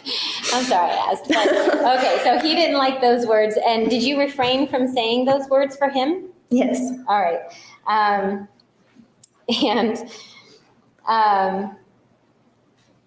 But yet, did you ask him not to talk about sex so much? Yes. But he didn't. He did anyway, right? Yes. Did you feel like it's like he didn't care about how you felt, how your feelings were? At the time, yes. Did you tell him that you thought it was vulgar and unattractive when a man talks about sex as much as he did? I did say that in the email. And did you tell him that you know he wants it, meaning sex, but he needs to be patient? I did say that in the email. Is that because you believe that he had not had any sex before? That's correct. Did you tell him that he'll get his turn someday? Yes.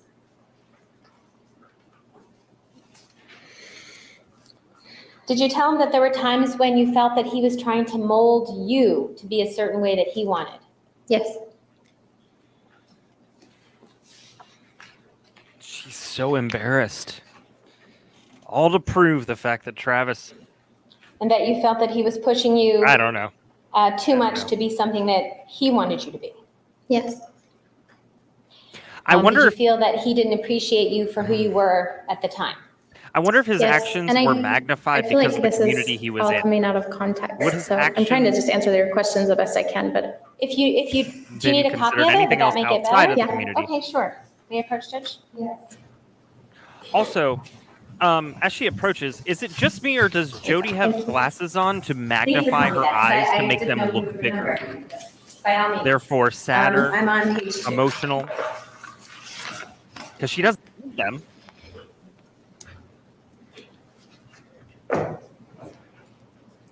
Did you tell him, and I'm on the top paragraph, did you tell him that you felt like he wanted you to be happy for him, yes, but that you didn't feel that he reciprocated that to you? yes, I did say that in the email. That he asked for compliments often, Yes, that it would make it almost impossible for you to keep giving them and be sincere? yes, Sure doesn't.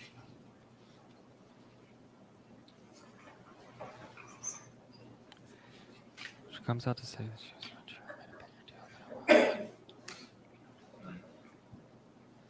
Did you talk about your trip to Sedona with him? Objection, relevance.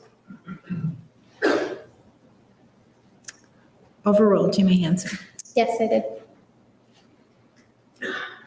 Frankie! Hi! Everybody say hi to Frankie! And no, she doesn't. At all. And did you feel like he wasn't paying attention to you on that trip? At times, yes. Did you tell him that? Yes, And did he snap back at you that you should be grateful? I don't believe he said you should be grateful. In the email, out of my frustration, I inferred that's what he was saying to me, but I don't believe he ever said those words. Oh, okay. All right. So, but during the trip to Sedona, did you tell him that he wasn't paying attention to you or that you were worried he was on the phone too much? Yes, Okay. And did he comment back to you that, Objection, hearsay. Sustained. Judge, may we approach? Well, actually, that's okay. That's okay.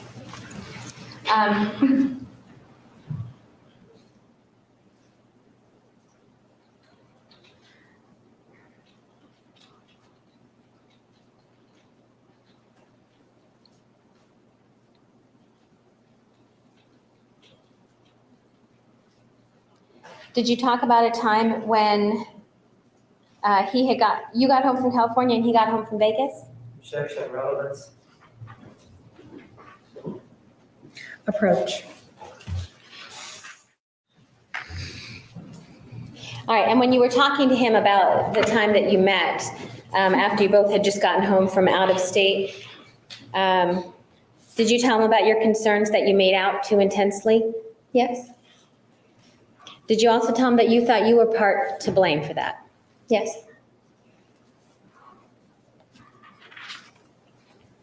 What? Aw. Did you tell him that you don't think that you big have enough eyes you to have. agree upon with each other to be a family? What big bangs you have. Approach. Did you express concern that you didn't share the same values? yes, And did you feel that he shot your values down? The values that you embraced, he would shoot down? at the time, yes. And that was before you can even express how you really felt? Yeah, sometimes, yes.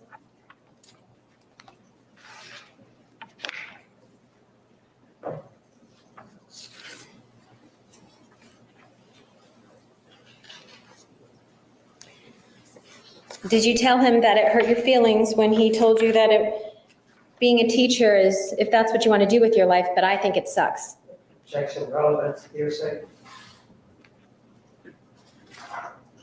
Council approach. I didn't see the zip code. Continue. That's interesting. Did you talk to Travis about your goal of wanting to become a teacher? Yes, And he didn't support you in that, did he? not at that time. Nice And how did that callback. make you feel?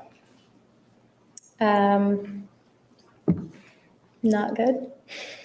Did it hurt your feelings? Yeah, Did you not feel supported by someone that you were supposed to be loved by? Yes. And when you wrote this email, it was he gone for a couple of days prior to this email? I'm looking at the second paragraph. No, I wrote this email. I had seen him that day when I wrote this email. Okay, but prior to writing the email, I guess, had he been gone for a couple of days that month? Are you referencing a A paragraph? trip to Havasupai. Okay, where is that located? Page 3, second paragraph. Hi, Gracie. I don't know if that was like right before the email or when in relation to this email it was, but yes, he did go on a trip.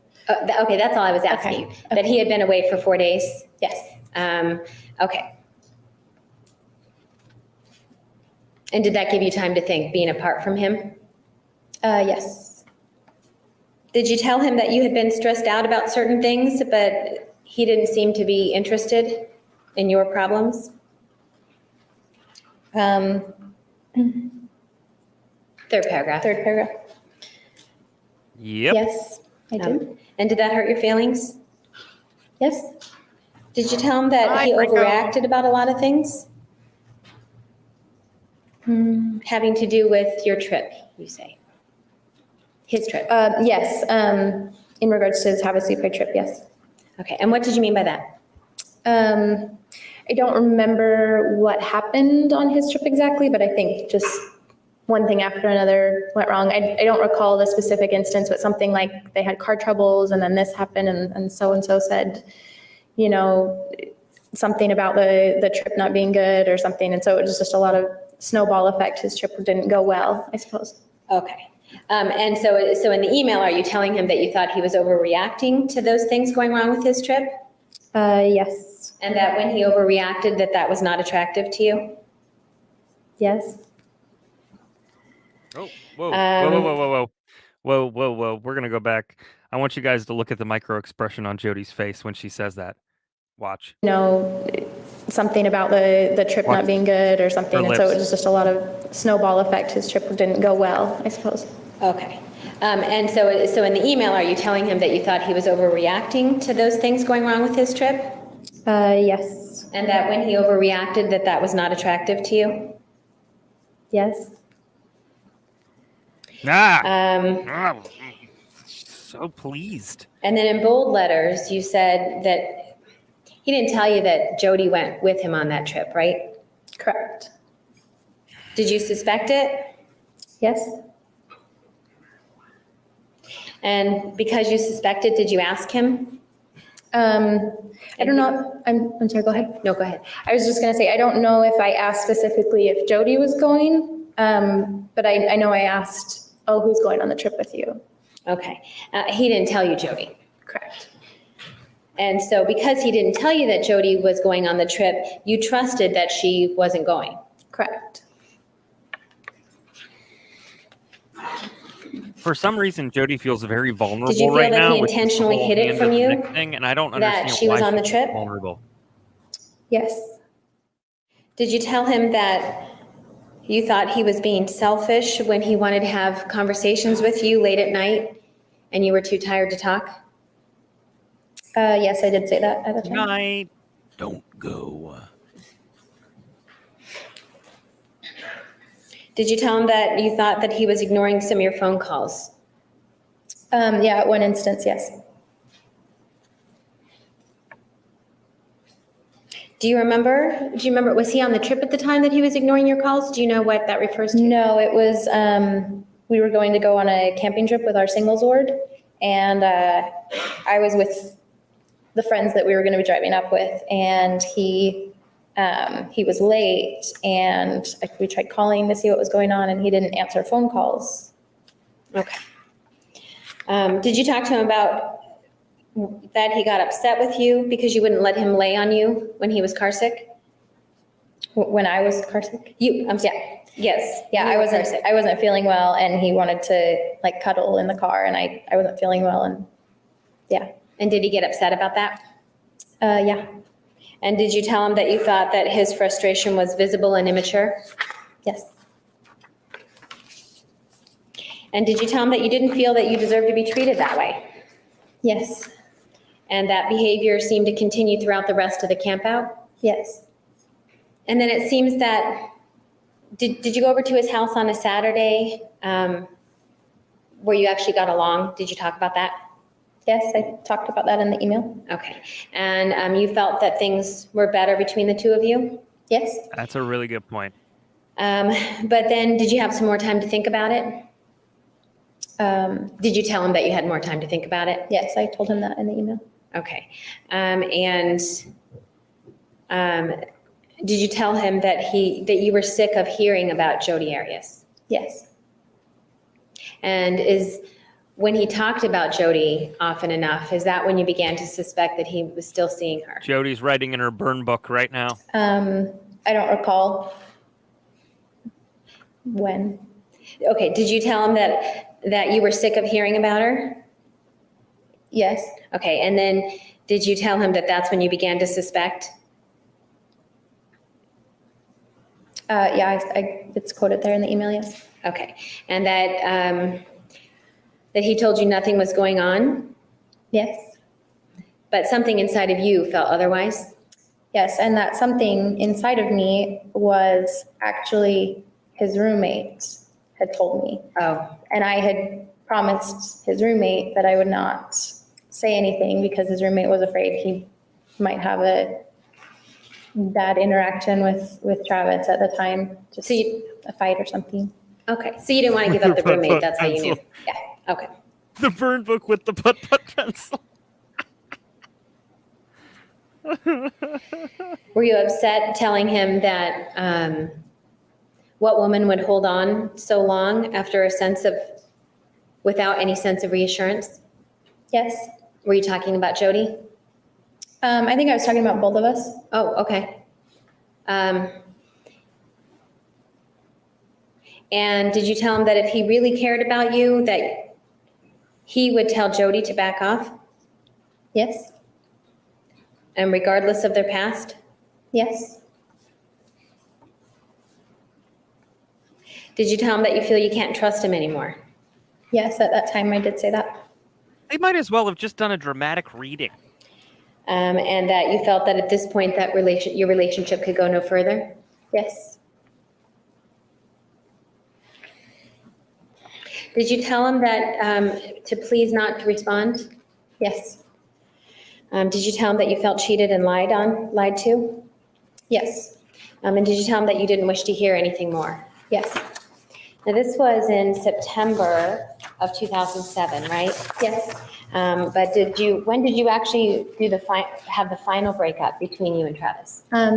February, mid to late February of 2008. So after this email, did you still continue to talk with him? Yes. And was that by texting? It was all of the above. Oh, okay, texting, calling, and Emailing, instant message, in person. Okay, so did you continue to see him then? Yes. Were you separated at all for any period of time after this email? Yes. How long? I don't know, maybe a couple weeks. Okay, and during that couple week separation, did you have any contact with him at all? I'm not sure. All right, and then eventually, did he start contacting you? Yes. And did he feel badly about the breakup? Yes. And did you feel that he was kind of clingy to you? I would interpret it more as he was trying to show that he cared and that he wanted to talk about the things that I had mentioned here. And at least if we couldn't date any longer, he would be okay with that as long as he could address some of these issues that I said out of anger. Okay. Do you have any idea about how long it took you to write this email? No.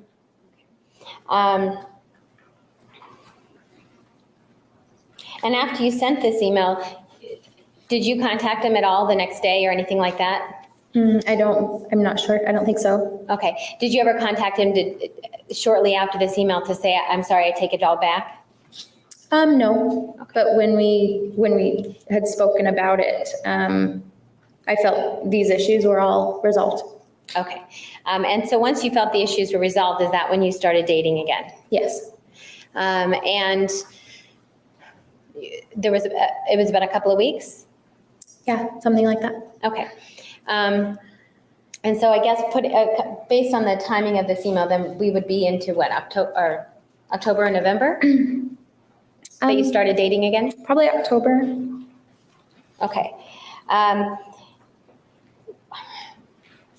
And just so I have timeline-wise, Allie. what breakup is this? This is the first. This is the first one, Yeah. okay. And so then, so by October, November, you're back together again, is that right? Yeah, October. October, okay. And then in December, is that when you have the second breakup? Yeah, late November or early December. Okay. And is that second breakup because he was too serious with you? Yeah, he wanted marriage and I did not. Okay. And how long when you broke up was it December that you broke up I then? just want to say Late that November after or they early broke up and December. Jodi I'm got sorry. together with Okay, Travis, I'm sorry, I keep she getting looked that. like All right, so this. late November, early December. Were you separated for any period of time? Tell me she didn't do that on purpose. I'm not sure. Maybe. I don't know. Would it have been as long as the first breakup separation? I don't think so. Neither of us were out of town during that time, I don't think. Okay. What do you mean neither of us were out of town? Like for the first breakup, shortly after he had gone on a trip somewhere, I'm not sure where, and I had gone somewhere with my sister and our roommate. So I know we were separated as far as at least a state apart for that time. So Okay. I'm not sure as far as the second breakup. Oh, okay. With the second breakup, do you know if you had maintained any kind of separation by way of text messages and emails? I don't think so. Okay. So did he Did continue she know to text they were with dating you? before they Yeah, but met? it was definitely reciprocated by me. We I still don't loved know. each other. It was just we I'll were in look at the different timeline. places. Right. Okay. I'm gonna And so believe you, both of though, you were before talking me. to each other. Yes. And when was the final breakup? Mid to late February Of 2008. of 2008. Yes. Okay. And did you do the final breakup? That was somewhat more mutual. Okay. One of the things that happened is that Oh, you asked, right as a into the result cross. of that, you asked Mr. Alexander to spend the night with you, didn't you? Yes.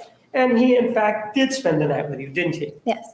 And during that night, he never made any sexual advances towards you, right? Correct. He may have kissed you, but there was none of this passionate kissing, correct? Correct. You were not in the mood for that night, right? Right. And neither was he? Correct. And he spent the whole night with you because of this incident, right? Yes. And at no time that night did he touch your rear or hindquarters, did he? No. And at no time did he touch any other sexual part of your body, correct? Correct. The other incident that created, or that you say where it was strange that was happening, was that one day you were over at Here Mr. we go. Alexander's house, correct? Yes. And it was toward the time that you were about to break up with him for the third time, right? Roughly, yes. About how much time before that was it? I'm not sure of the time frame exactly, but I think maybe in December, late December, early January, possibly. All right. And during that time, you were in the kitchen, correct? Yes. And was Mr. Alexander in the kitchen? Yes. And while the two of you were standing there in the kitchen, did somebody come into the house unannounced? Yes. Was that the defendant, Jodi Arias? Yes. And is she the person that's What? sitting there to my left with the sort of tan top What? and the Yes. glasses? Yes. And when she came in to the house, This isn't She tan, it's saw- off-white. you and she saw Mr. Alexander, correct? Yes. I watched it And what entrance I did watched she her. come in through? The front door. with the And when she camera. came in and saw the two of you there, she turned around and just left, correct? Yes, she ran out. She ran out. And these incidents were the reasons why you indicated that strange things were happening, and that's why you ended up breaking up with him, right? Yes. You were asked about this particular email that you sent in 2007. Do you remember talking about that before lunch? Yes. And one of the things that was talked about with regard to that email was that something about tempted to kiss and that sort of thing. Do you remember that the email referenced that? Yes, Well, isn't it true, ma'am, that Mr. Alexander wouldn't kiss you at the start, would he? yes, And in fact, the person who initiated the sexual contact, if that's what it is, was you, right? yes, You told him to kiss you, didn't you? yes, And he was the person that had been holding off, right? yes, And you believe that the reason that he was holding off was in part because of your religious beliefs, correct? yes, There was this particular issue involving him touching you in the rear end, the butt, I think is what was said, right? yes. After you mentioned it to him in this email, did he ever touch you there again? Not unmerited. In other words, it was welcomed Yes, after that, correct? yes, And during this whole time, while you were with Mr. Alexander, Hi, Peter. and in the beginning, there came a time that the two of you began to kiss, right? yes, And you mentioned something in this email about sex was nowhere on my mind, and something to the effect that you felt that he Good was luck, too let me know interested how in it sex. goes. Do you remember that? yes, Actually, what was going on, ma'am, is that you and he were engaging in what was a very normal form of showing affection and kissing, right? yes, And during the time that he was kissing, and again, not to get too much into this, he achieved an erection, right? yes, You did not massage his erection, right? correct, He did not massage his own erection, correct? correct, It was a biological response to your lips, wasn't it? correct, And that, at that time, because of your inexperience, you thought that he should have controlled his penis from becoming tumescent or getting big Tumescent. just because he was kissing you. You thought that's what the problem was, right? Tumescent. I need to look Yes. that up. I need to look And that it was up. because of your inexperience, correct? correct, And with regard to this whole time, in the beginning, the first time that you're with him, he never at any time forced you to do anything sexual that you did not want to do, correct? correct, And with regard to the fact that he talked a lot about sex, it was mostly in a joking manner in response to certain things that may have been said, correct? correct, Glad y'all are So 5 it years wasn't old like with he me. was saying to you, we need to get down, baby, or anything like that, was it? correct, It was more in response to the environment that was around you. Can we go correct? back to calling Yes. it a storm? Can we do that, please? He never touched you, in other words, in an aggressive physical way, did he?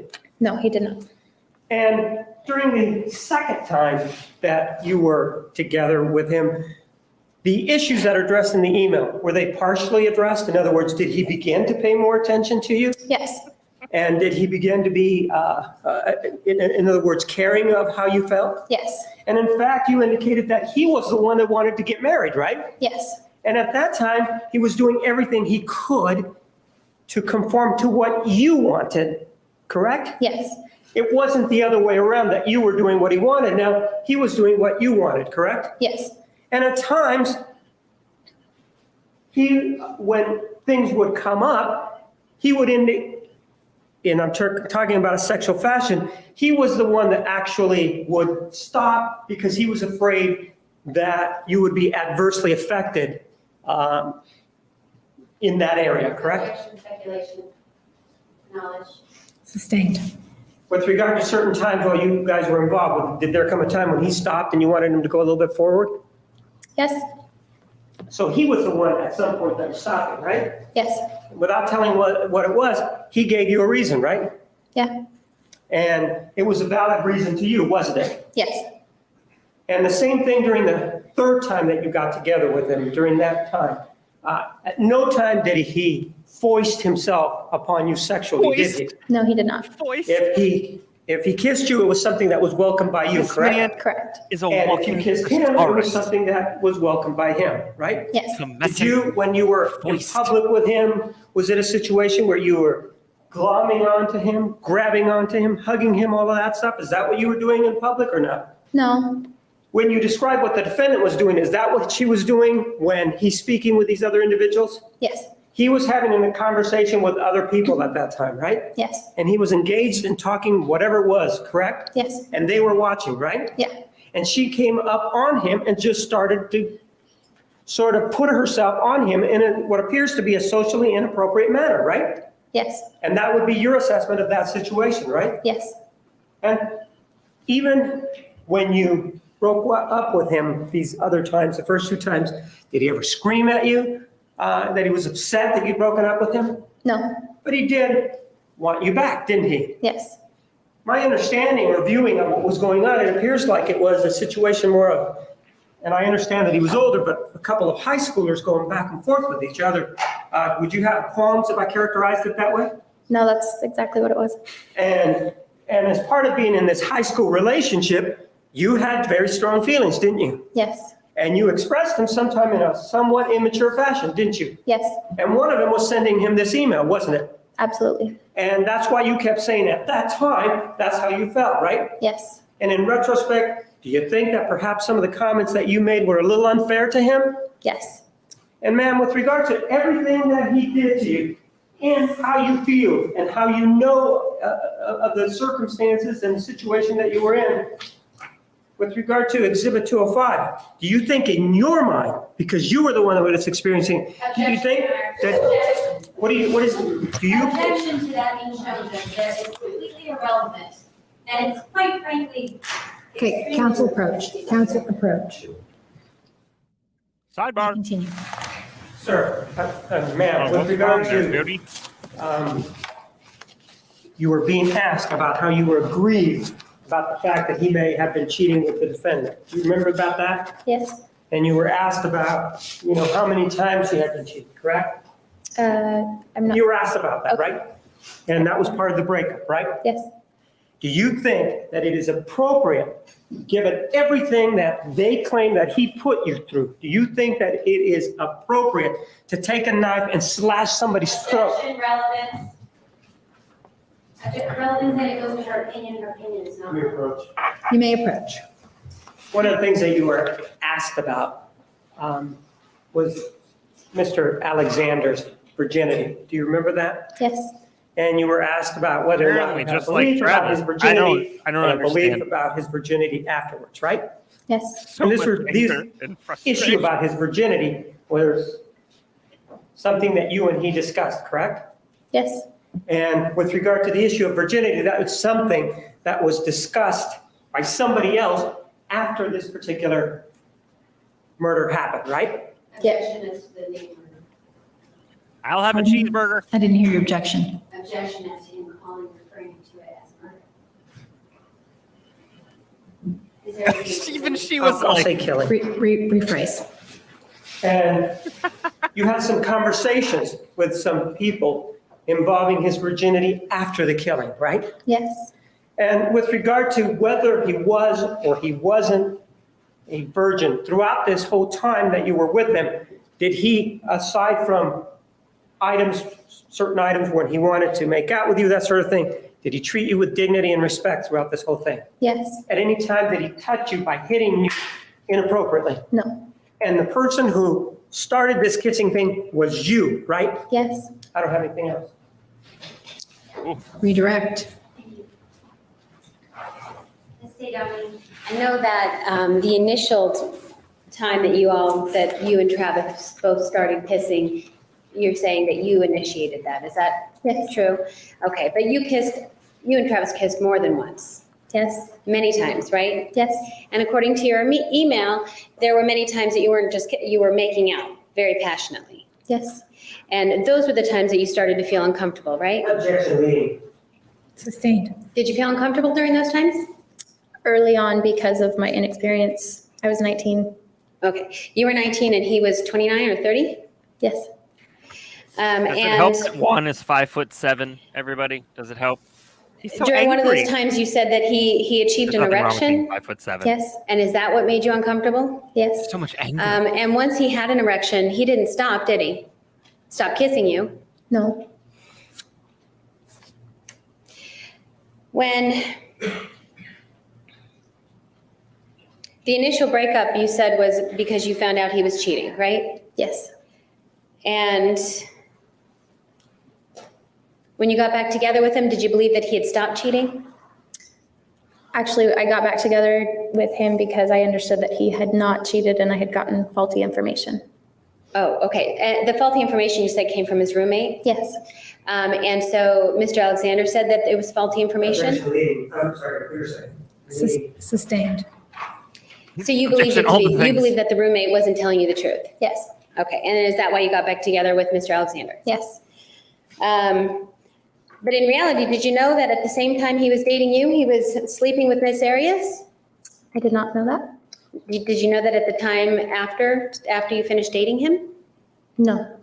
So you never knew that? I had my suspicions, but I didn't know the Okay. details of their relationship. Okay. And you did know that he was taking her on trips, right? Yes, And those were overnight trips? yes. Objection, the evidence spoke. Overruled.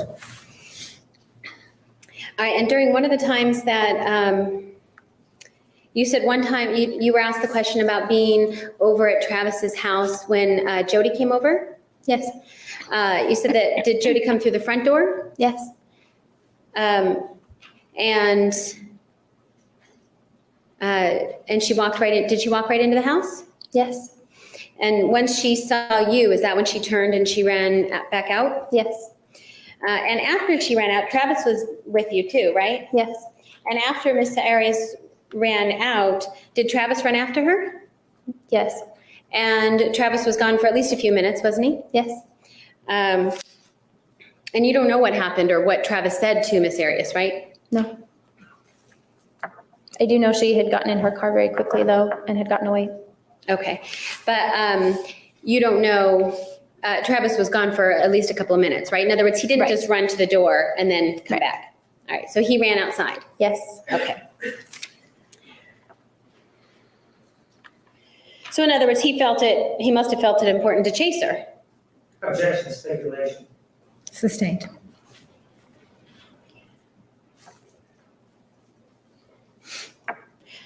Which roommate was it that gave you supposedly the false information?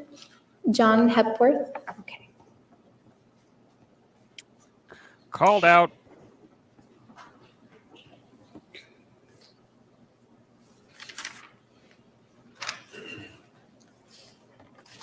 And you were asked, well,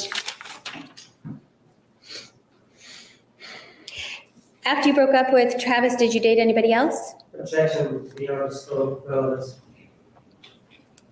This goes to the fact that Travis was calling her. Overruled.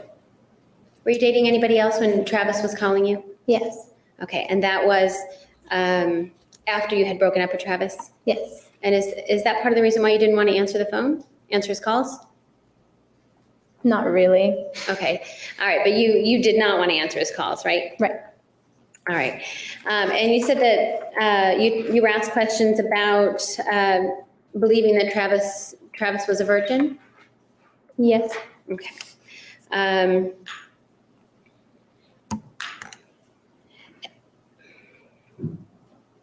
Despite your belief that he was a virgin, he talked to you a lot about sex. Is that right? we contemplated marriage, so sex would inevitably come up. Okay, but during your email, you discussed that it made you uncomfortable at times, right? Right, very early on. After that, those issues were completely resolved. Okay. And after the first breakup, when you thought he was cheating and then you got back together, it was just within 2 months or so that he was talking about marriage? Objection, lead. Sustained. How many months did it take before he was talking about marriage? After you got back together after the first breakup? It wasn't very long. I don't know the time frame exactly, but I would say between breakups, it was only 2 months. So you may be correct in saying it took 2 months or so to talk about it. Okay. And when he was talking about marriage, it was serious enough that it concerned you? Objection, lead. Sustained. Were you concerned about it? Not for myself. It was more, I wasn't ready. He was, so maybe he should explore other options if he was that serious about it at the time. I was happy just dating at the time. Okay. All right. And this was just a month or two after you had broken up with him for allegedly cheating on you, right? Right. Found. Thank you. Nothing further, Judge. Well, we'll see. All right. It appears there is another juror question. I have a number of juror questions here. Counsel, please approach. She's like, oh, great. Yay. Ms. Daydoni, the jurors have some questions for you.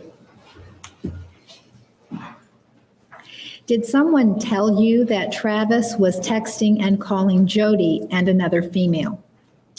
No, actually, Jodi and another female had texted and called several times while we were together. Oh my God. Jodi called numerous times while it's almost as if she knew we were together at the time.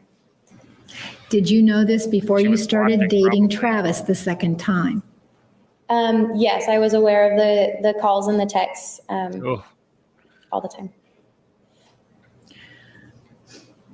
Was the email you sent to Travis before or after you heard he cheated on you with Jodi? It was less than 24 hours after, so I was very upset. Did you ever refer to Jodi Arias as a stalker of Travis Alexander? Yes. Did Travis ever call you names? No. Did you personally feel threatened by Travis? No. Was Travis ever abusive to you? No. Did he ask you to have sex with him? No. Did you feel pressured to do anything? No. Did Travis ever make sexual advances wow. to A lot you of juror questions. while you were dating? No, just all it was making out. How do you define cheating? What I understood it to be and what I would still understand it to be is if you are in a committed relationship and you, whether you're kissing or any other sexual activity is going on outside of that committed relationship, I would consider that cheating.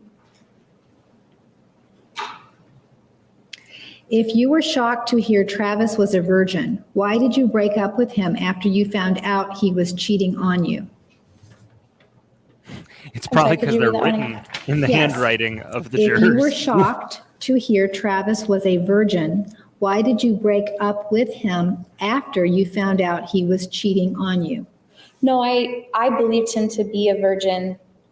And so I broke up with him because I had understood he had done whatever it was with Jodi. That's what I had believed. And then he had told me that was not the truth. So I did get back together with him after that. Did you feel that Travis' job interfered with your relationship with regard to travel and phone calls? Yes. Any other questions from the jury? Follow up, Ms. Wilmot. Oh, here we go. Ms. Dodoni, you said that you had referred to Miss Arias as a stalker before, is that right? Yes. Yes. And during the time that you were with Travis, did he say some crazy things about her? Yes. So he would tell you these things? It's also from my own experience. Okay. She also, or you also, so you were there when these other women would be texting or calling Travis? Yes. During the time that you were together, you did have a chance to see Travis's temper though, right? I can't recall a specific time. Do you recall him telling you that he was sorry that he scared you with his temper? Approach. Dodoni, what I'm asking is, do you remember Travis ever apologizing to you for scaring you with his temper? The only time I recall was after, Just do you remember him saying that? yes, one time. Okay. And Don't tell us why. you told him that you didn't like to see him like that. Yes. All right, that's all, Judge. Thank you. Mr. Martinez? Why? You said that he sent you that text. Why did he send you that text? Judge, may we approach? You may.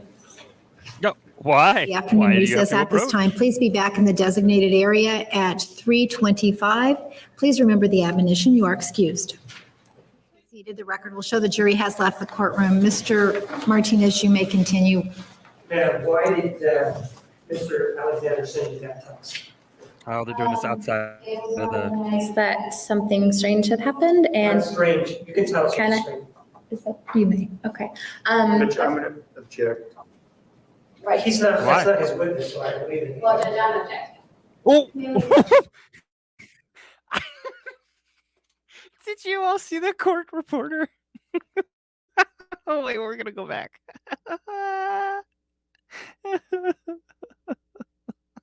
Oh, the court reporter couldn't hold it. Mr. Alexander sent you that text.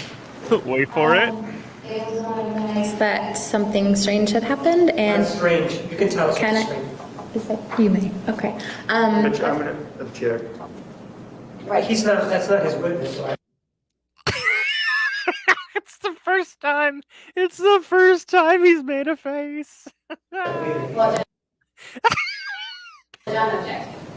You may. I'm so sorry. I had to do it. Actually, here's what we're going to do. We're going to take love a this guy. recess, and I'll meet with counsel in the back room. We have an additional question. All right. All right, we're back on the so record. glad The you guys record are will fine show the with that. presence of the defendant and all counsel. Mr. Nermi? Thank you, Your Honor. Wait, what? As it relates to the recent, no better word for it, than stunt of Mr. Martinez asking a What? lay witness who was not present on June 4th, 2008, when Mr. Alexander attacked Ms. Arias, whether or not her justification defense was valid. He showed a picture, exhibit That's not me with the audio. 205. There was certainly their reaction is understandable. There was an audible reaction from the victim's family. I understand they probably weren't expecting it. And like I said, the reaction is understandable, but we would ask that if any further occasion such as this, as I referred to as a stunt, happens again, that they be moved to the victim room, because we did and were able to see visible reaction on the part of some of the jurors to their reaction. And I would supplement that as the motion for the mistrial that I made at bench as well. For the reasons stated at the bench, the motion for mistrial is denied. And ladies and gentlemen in the gallery, I'm going to ask you once again, please refrain from making any comments or laughing or responding in any way to the testimony or evidence. It could affect the outcome of the trial. Thank you for your cooperation. All right, we're going to bring in the jury. And the witness may take the stand. To explain the reason why. Please be seated. The Okay. record will show the presence of the jury, the defendant, and all Or the counsel. Mr. anger. Martinez, you may continue. Pat, isn't it true that the incident involving the outburst of anger by Travis Alexander involved him throwing a telephone in response to damage caused to his vehicle? Yes. I don't have anything else. Any other questions from the jury for this witness? You may step down. You may proceed. Thank you. Can you tell us your name, please? Desiree Freeman. And Ms. Freeman, are you in school right now? All right. Pause. I do have a Jodi letter. I have a Jodi letter. Oh boy. Are you ready? Is everybody ready? We're gonna take a quick break here. Oh boy, it's February 14th. Now, Jodi said that she and Travis became an official couple about 7 days before that. So here we go. Let me see if I can find myself some lovely, lovely music. Perfect.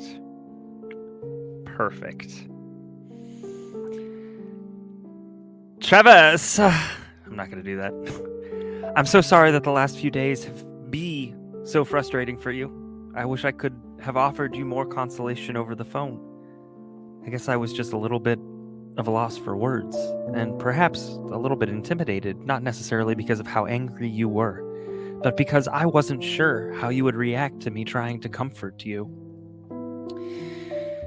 I compare it to my own experiences, and I know that sometimes I don't want to hear it. I just want to yell and scream and vent.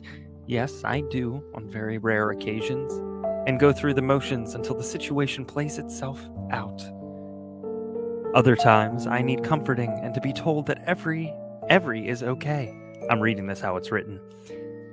I wasn't sure exactly what you were needing, so I just listened. And as the conversation evolved, my heart filled with compassion for you. However, you already know the secret. I don't need to remind you. But you are so powerful, and you can turn the situation around at any time. I found out, much to my regret, that my anger is very destructive. I've never beaten up anybody over it, but I've kicked holes in walls, kicked down doors, smashed windows, broken things, kicked dogs. It hurts people, and it hurts me.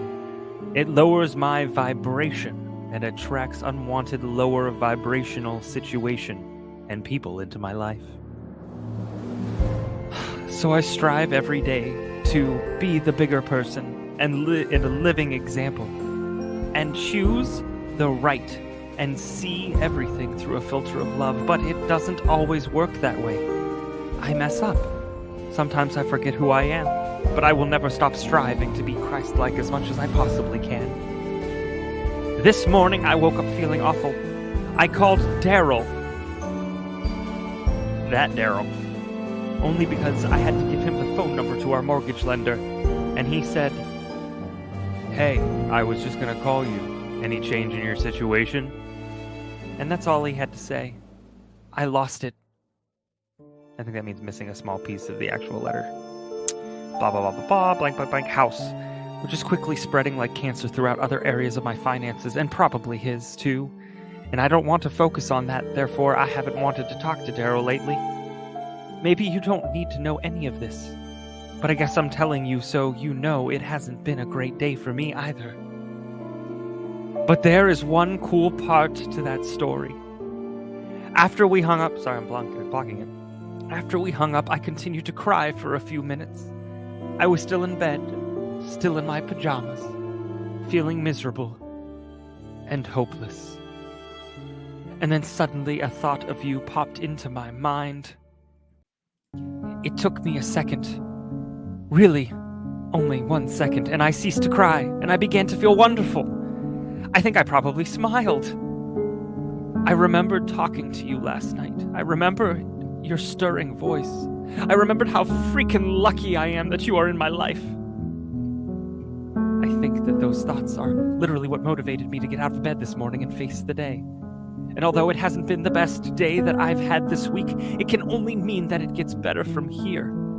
I've still got 4 more days left this week, and so do you. That's how the calendar works, Jodi. If I had a magic wand and could change anything about today right now, I would use it to make your day brighter and 300% better. But just know that your problems and trials are making you better and stronger by the minute. It may be hard to imagine that, only because you are already so incredible. But I can see it, and I can envision it. Just keep breathing and keep stepping. We are human. We all falter. But everything is still prefect. Heavenly Father doesn't make mistakes. This world is our classroom, and we are the students. The people and situations we bring into our experiences are like our teachers. Today's lesson has been difficult and was not fun. But the general idea is that once we learn the lessons inherent in the situation, we don't have to repeat them anymore. When you can find it in yourself to give thanks for the lessons, do it. Okay, I'm going to go now before you start calling me Esther Hicks. I'm gonna have to look that name up. I might otherwise take it as a compliment, but coming from you, I know it wouldn't be. Smiley face. And I hope this makes you feel better. Just remember that no matter how ugly it gets, I'm only a phone call away. I am always here for you. You mean the world to me, and you always will. Happy Valentine's Day, baby. Jodi.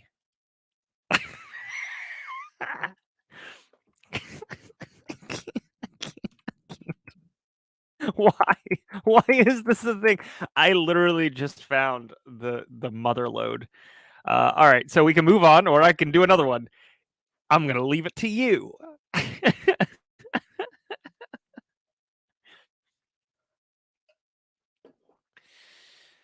Is she? She's an American inspirational speaker, channeler, and author. Oh, well, I don't think that was her. Mm-mm. So Shall I do another one? I'm seeing a couple do another ones. I'm seeing mostly do another ones. I will. I shall. All right. Let me see how long the next one is, and then we'll go from there. So this one is this one's to Abe. Abe. I'm having a blank. I'm blanking.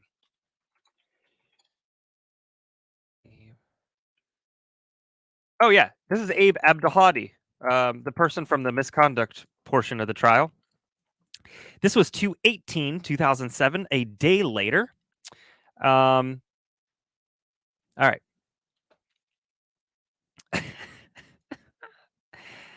All right, do you guys want sad music? Do you want funky music? Do you want funky and then sad? What do you think?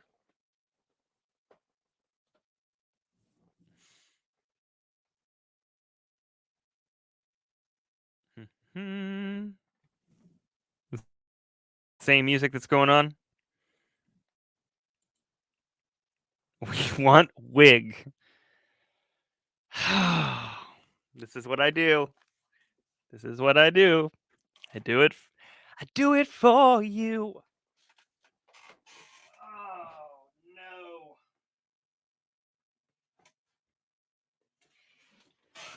Even the wig's crying.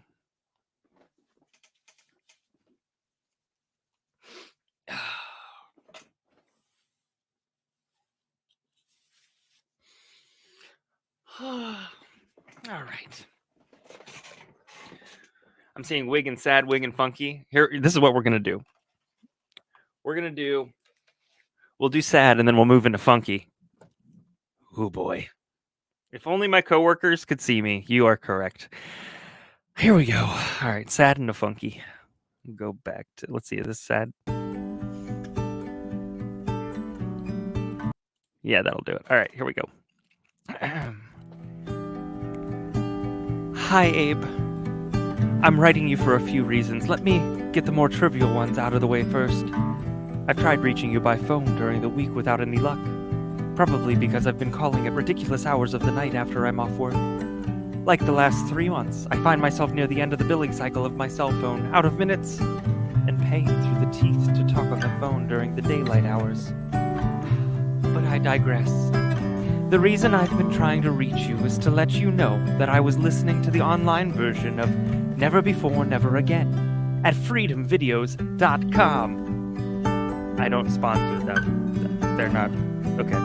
And some thoughtful jerk laced a voiceover on Mr. Stone Cipher towards the end of the video. He says, there has never been a better time of a better opportunity than right now at Prepaid Loser. I am not joking. I'm sorry. I think I'm choking on the BS. Hold on.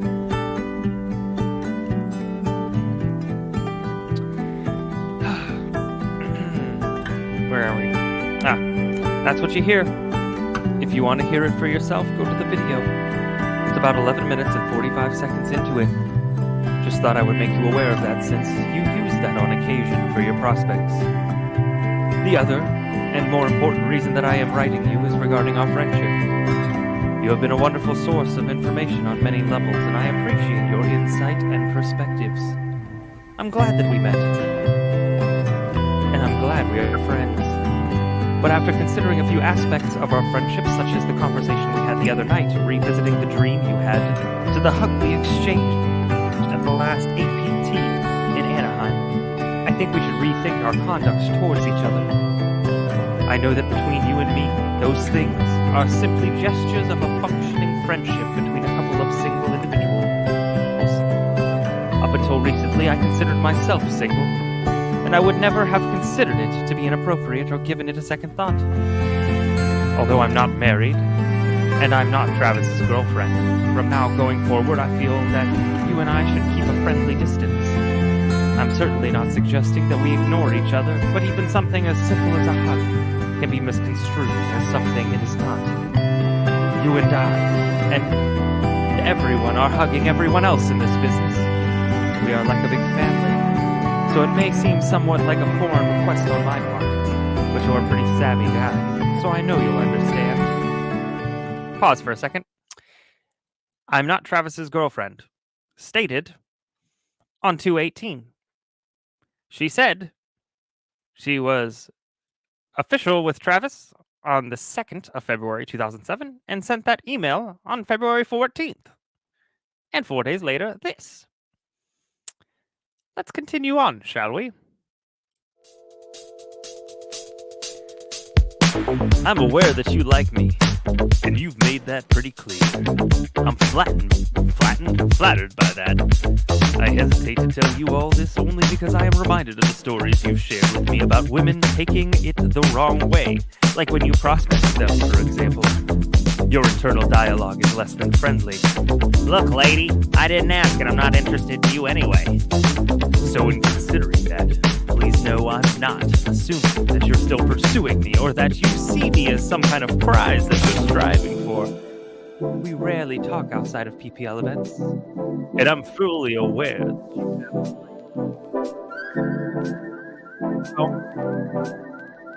blossoming business, a large social circle, and a network of people, and most likely, many other female interests as well. The boss is here. You already know that I'm seeing Travis. I've never divulged many details about our relationship simply because I consider it sacred and private, and should be kept between him and I anyway. That we are not in a committed relationship, regardless of our status. I can't about it. I often ask myself, how would Travis feel about this? Or how would I feel if Travis were doing what I'm doing right now with someone else? In fact, this reasoning is the compelling force behind all my actions, decisions, and conduct as of late. Whoa. What a day. Wowzers. Oh, you guys couldn't hear me? Oh, no. Sugar water. Well, and yes, I said tried- sugar water. What did I? I tried You to did. get your attention to tell you that the music was too loud and we couldn't hear your interpretive loud or your reading. It was fantastic though. Nobody needed to hear you when we had that wig and that funky music. That was amazing. I saw you show up and I was like, oh, the boss is here. Oh no. Oh no. I'm gonna hide myself behind my fake hair. I'm supposed to be charting, but who can pay attention to that when all of this is happening? So most folks seem to enjoy it. I don't know why y'all put up with this or me. I feel like a beatnik. Thank you, Indy Cindy. I appreciate you. I do. Wait a second, Peter. I do. It is J Tina is what my alter ego is called. Oh, Peter, where Carmen, did you get your 5 thank you. memberships? He did. Yes. Carmen, thank you so much for that. And Peter, thank you for that too. Welcome, Hippie Chicky, DOA, Garden Critters, Joy Morris, Kayleen. I think it's Kayleen. Ooh, I hope I'm right. Welcome to the cult. You came in at the right time. Grab your Kool-Aid with a C and an E because of copyright infringement. And then also, grab your chair. Grab your Juror's chair.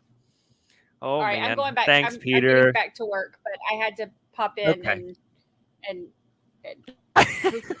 who could miss out on a moment like this? We're getting back to the trial. Okay. We're getting back to the trial. Bye, y'all. Bye. Oof. I'm saying bye to you and the wig. Oh gosh. The first one, for sure. The first one. Oh, I appreciate the fact that most of you all like that. Not everybody does, and that's okay. But a good chunk of you do, and so it keeps coming back. So much so that I might have a few other surprises for Friday. Maybe, perhaps, we'll see. I do. Yes, I do. I have way more personality. It changes, I'm a chameleon myself. So, okay. Justina Timberlake. Yes, but I just want people to know that I was JT before Justin was JT. So let's just put that out there right now. He just gets paid way more than I do.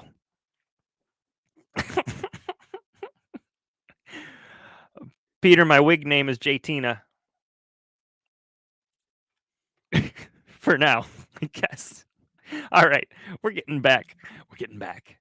And Where do you go to school? Brigham Young University. So you're a college student? Yes. And are you a senior? Yes, I am. In fact, were you on a mission? Yes, I just got back about 6 weeks ago. Where did you go? England. And what does a mission mean? You spend 18 months as a, not really an employee, but as a volunteer, talking to people about the Church of Jesus Christ of Latter-day Saints and the things that we believe. Okay. And so that brings me to my next question. Are you a member of the Church of Jesus Christ of Latter-day Saints? Yes. Is that a Mormon? Yes. Okay, thanks. Do you know who Daniel Freeman is? Yes, he's my brother. And so right now, I take it, since you're going to BYU, are you living in Utah? Yes. At a point in time, did you ever live in Gilbert? Yes, I lived there from 2001 to 2008.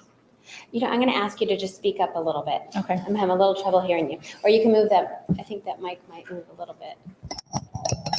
The flat one. Okay. Exciting. Thanks. All right, so I'm sorry, you said you lived in Gilbert when? From January of 2001 to January 2008.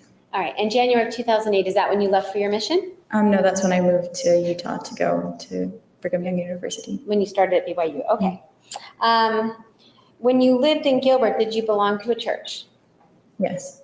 And part of, were you raised as a Mormon? Yes, I was. Okay. And so did you always go to church as being raised that way? Yeah. Did you know someone named Travis Alexander? Yes, I did. And how did you know him? I knew him through my brother Daniel. I'm sorry, what? I knew him through my brother Daniel. Okay. And did you know Jodi Arias? Yes, I did. How did you know Jodi? Through Travis. All right. And do you see Jodi here today? Yes, I do. Okay.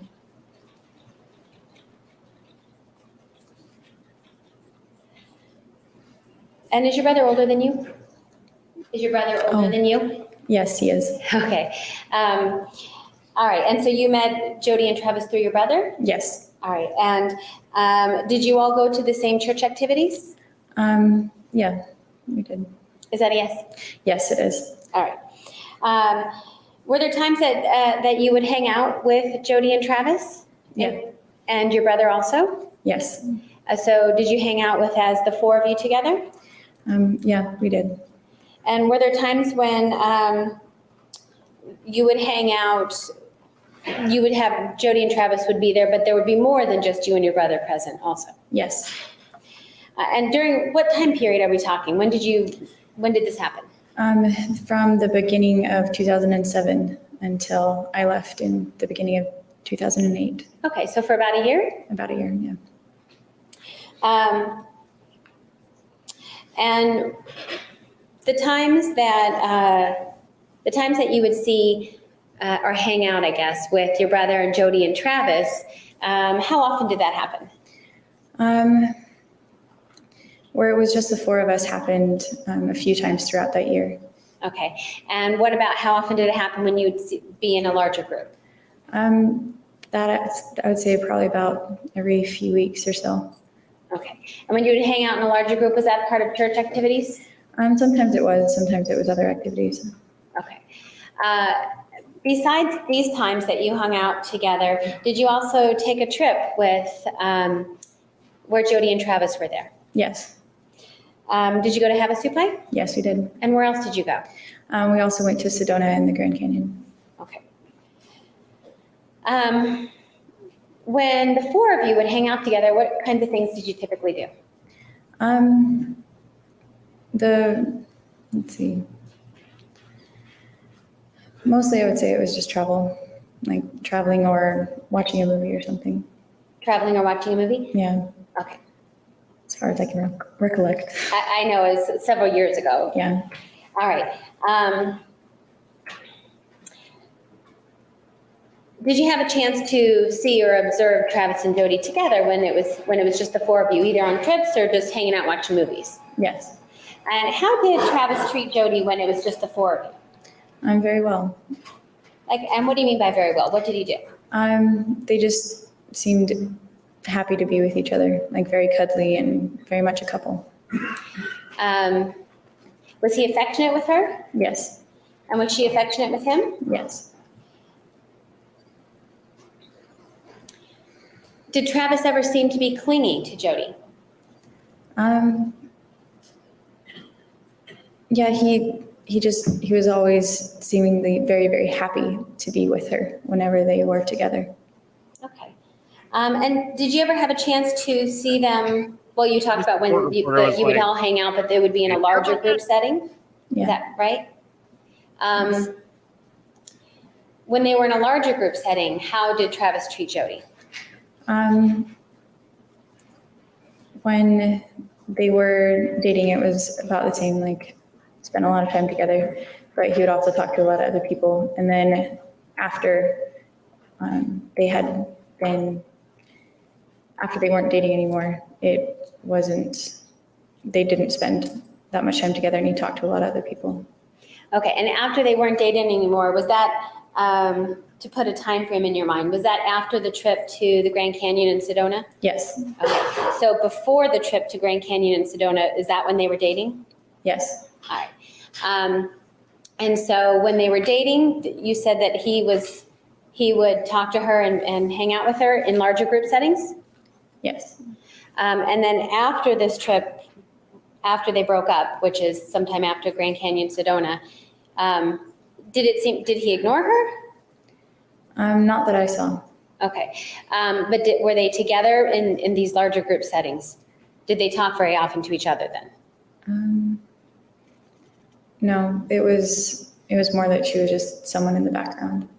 That what? It was more that, like, if Travis was talking to someone, Jodi was just someone in the background, not necessarily. Like he wasn't really paying Show me her attention to her? face right now. You know she hated hearing that. So did you have a chance to see Travis interact then with other people also? Yes. Would you characterize him as flirtatious with other girls? Yeah, I would.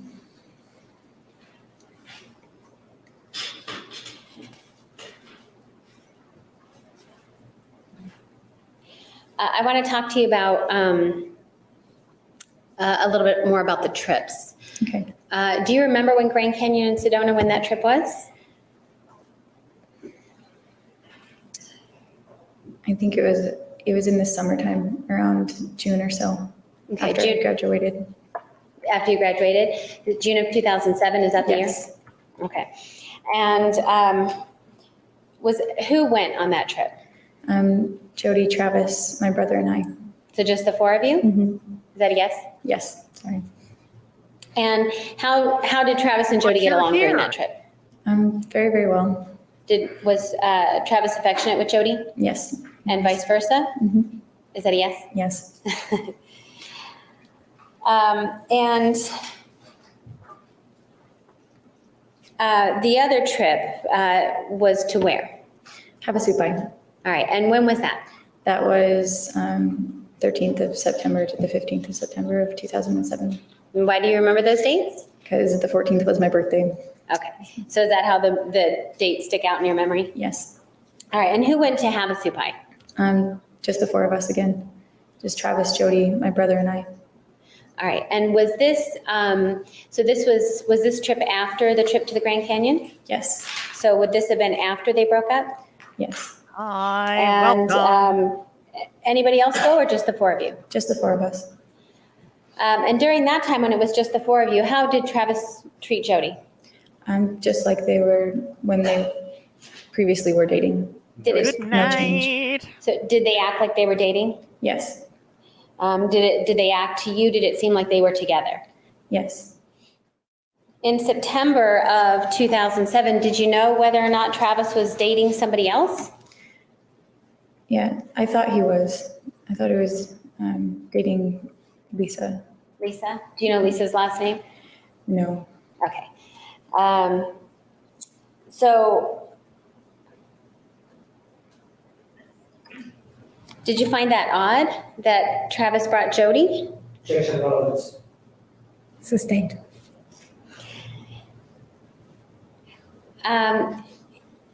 In your religion, is premarital sex allowed? No. Okay, and what's that called? It's called the law of chastity. Okay, so, and what about Laws are meant if to two be people, two rewritten. single people were to be traveling But I get together? it. How does that appear? Not good. Not good. Okay, is that normal at all? No, not really. And I should preface this by saying I'm speaking specifically in the Mormon faith. Yes. Okay, so in the Mormon faith, if there's two single people traveling together, how is that looked upon? Normally people just see it as kind of odd because we try very hard not to put ourselves in situations where we might be tempted to have premarital sex and things like that. So you would normally not go on that, especially if you're dating. It wouldn't be something that would be viewed well, I suppose. I'm sorry, did you say viewed well? I think Yes. it's important Okay. for everybody And you to said know especially if you're dating? Yeah, Why is that? that there just are because the these temptation's folks higher. in Okay. every religion, And the thought is to keep away from the temptation? all of them, Yes. like all of them, Did Travis claim to be a virgin? and Yes, far he did. worse. Is that something he talked about? He made jokes about it. There are a lot of jokes in what things way? happening right now Like, I'm a Objection Gotta- hearsay. are terrible in the name of. So, Did he seem happy to be a virgin? yes, And did he seem proud? yes.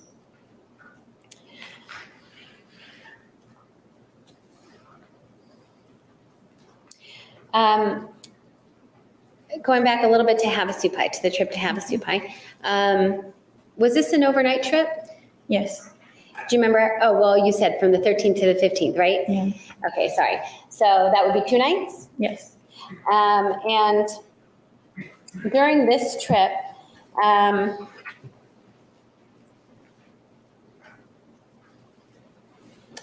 did you ever see an argument between Travis and Jodi? Yes. Or can you tell us what happened?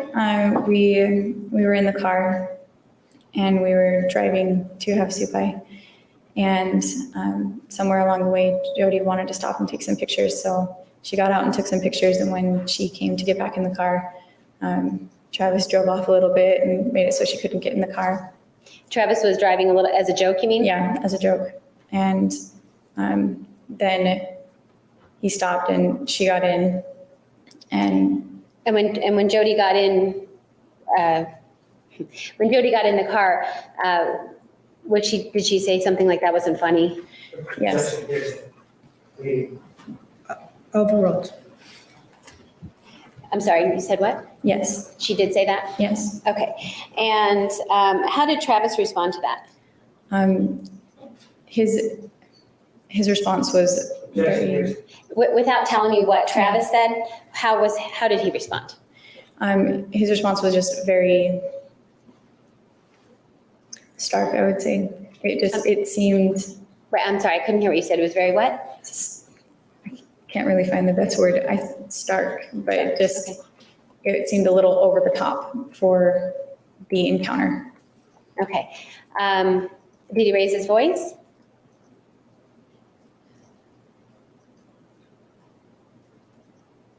Yeah, Yes, he did. yes, he did. All right. And he had just been joking with her a few minutes before, or a few seconds before. Yes.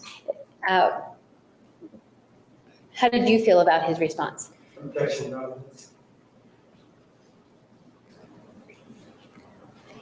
Sustained. Were you shocked? I was.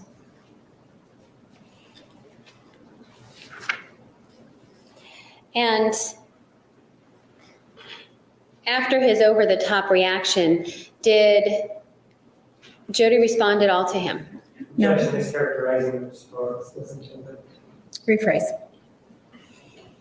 After the response that shocked you, did Jodi respond in any way? No, she just stared out the window. She just stayed, did she stay quiet? Yes, And she stared out the window? yes. All right, thank you.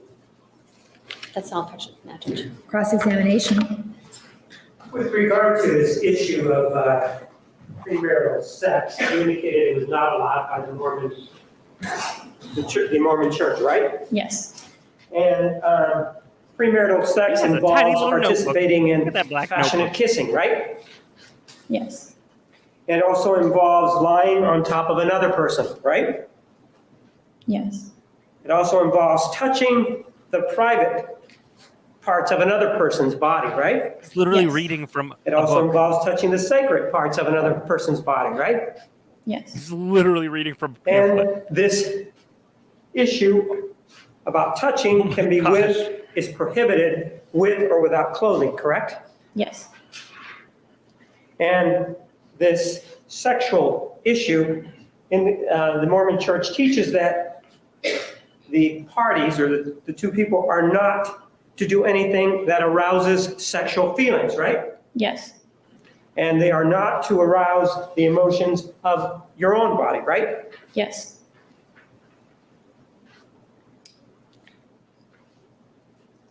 And other things that are prohibited are things such as participating in discussions or any media that arouse sexual feelings, correct? yes, Good night, Wiggle Styles. Now, one of the things that you were telling us was that there were 2 trips that were involved with the defendant, Can't believe he pulled a pamphlet out. you, your brother, and Mr. Alexander, correct? yes, And the first, one of the trips was the one that was at the Havasupai Falls, right? yeah, And that was in September during your birthday, right? yes, The other trip involved a trip to the Grand Canyon and Sedona, right? yes, And during that trip, during those 2 trips, you said that they got along very, very, very well. That's what you said, right? yeah, they got on very well. Right? And according to you, there was no conflict between the 2 of them, right? Aside from the one instance, yes. Sure, aside from the one that you mentioned where he jokingly wouldn't allow her to get in the car, something like that, right? Yes, That was the only incident that you can remember, right? yes, Do you remember what happened before they went to, on that Havasupai trip? Do you remember that? no, You know that during that time, there was an issue. Objection, Your Honor. She just said she doesn't remember. Refresh your recollection. all right, overruled. Isn't it true, ma'am, that before they went on this trip, there was an issue involving the defendant's backpack, right?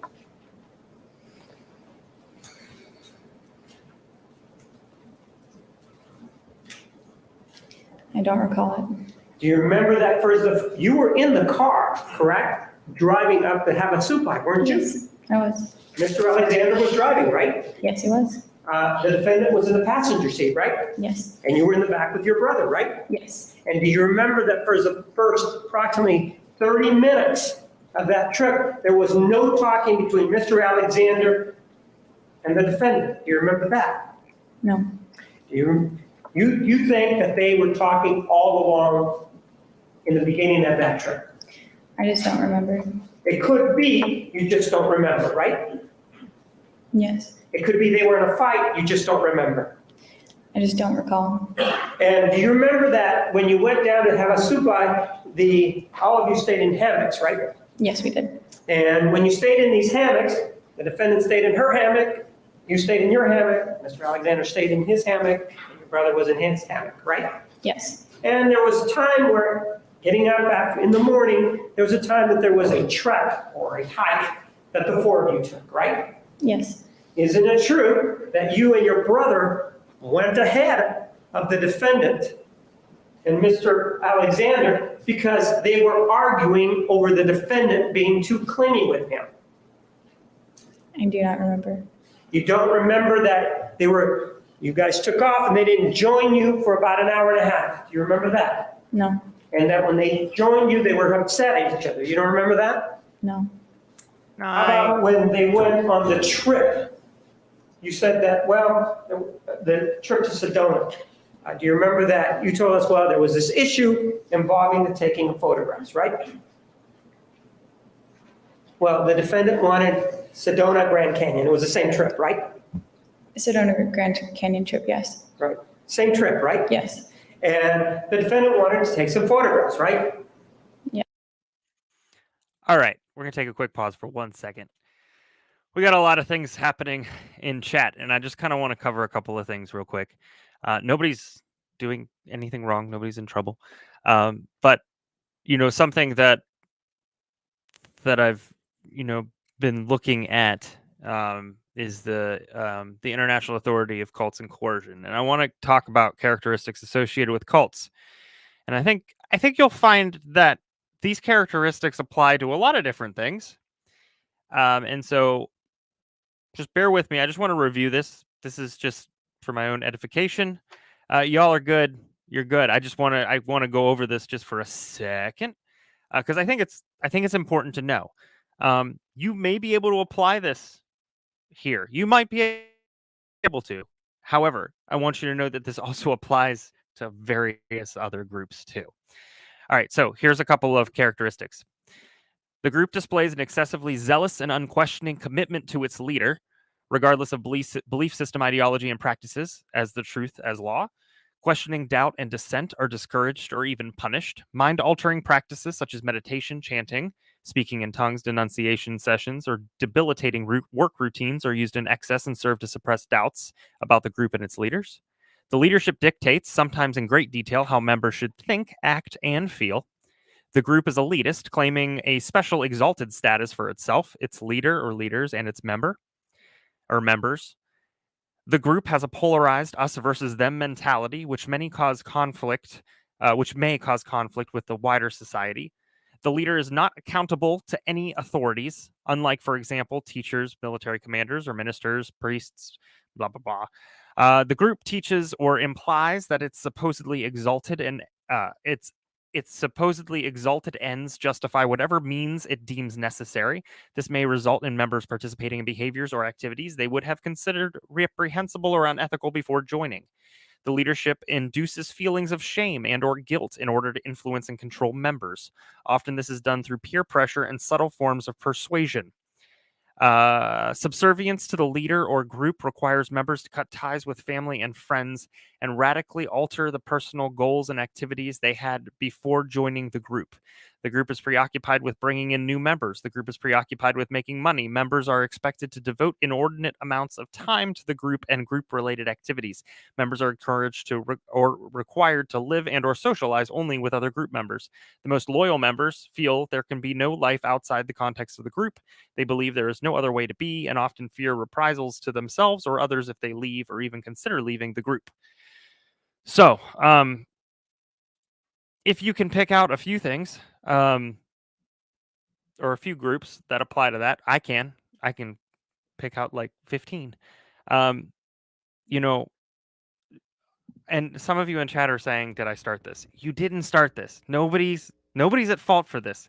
We are all having this conversation because I think it's important. This started with, at least for us on this channel, it started with the Vallow trial, right?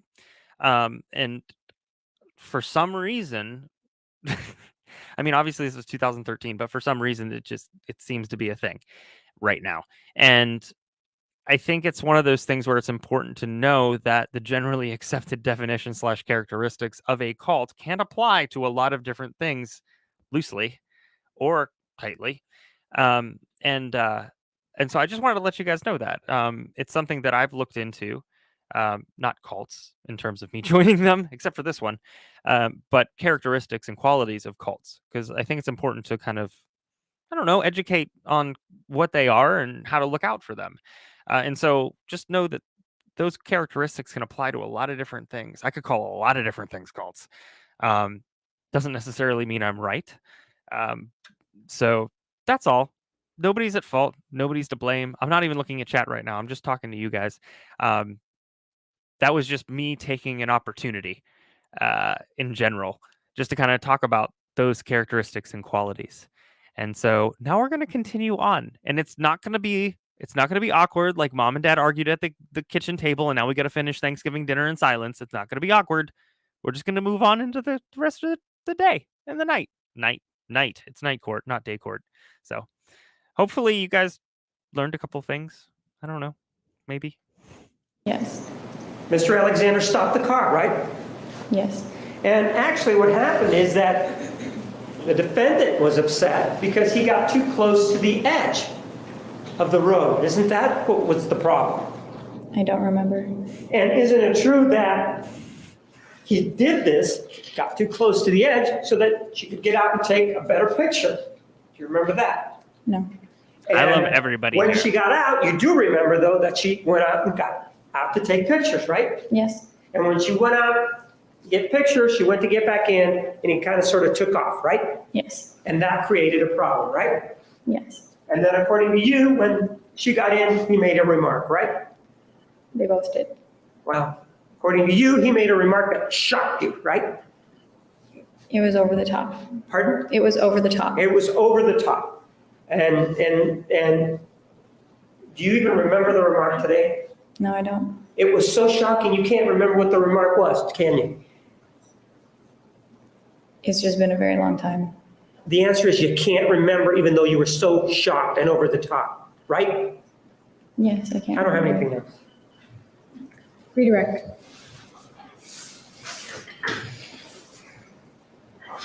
Ms. Freeman, you were just asked questions about the Grand Canyon Sedona trip, right? Yes. Okay, I think there might be some confusion. So it was the Havasupai trip, wasn't it? Where this over-the-top shocking comment was made to Jodi? Objection leading. Rephrase. When we discussed on direct, and I just was up here a few minutes ago, and we talked about the different trips, was it in Havasupai where the argument occurs about him going forward and then making a bad comment to Ms. Arias? It was a Havasupai trip. Okay, so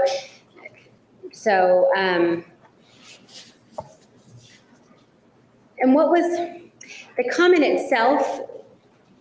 Was it how the comment was made that was shocking, or was it the comment itself? It was how it was made. And is that why you remember it, how it was made? Yeah. Overall. Yes, that's why I remember it.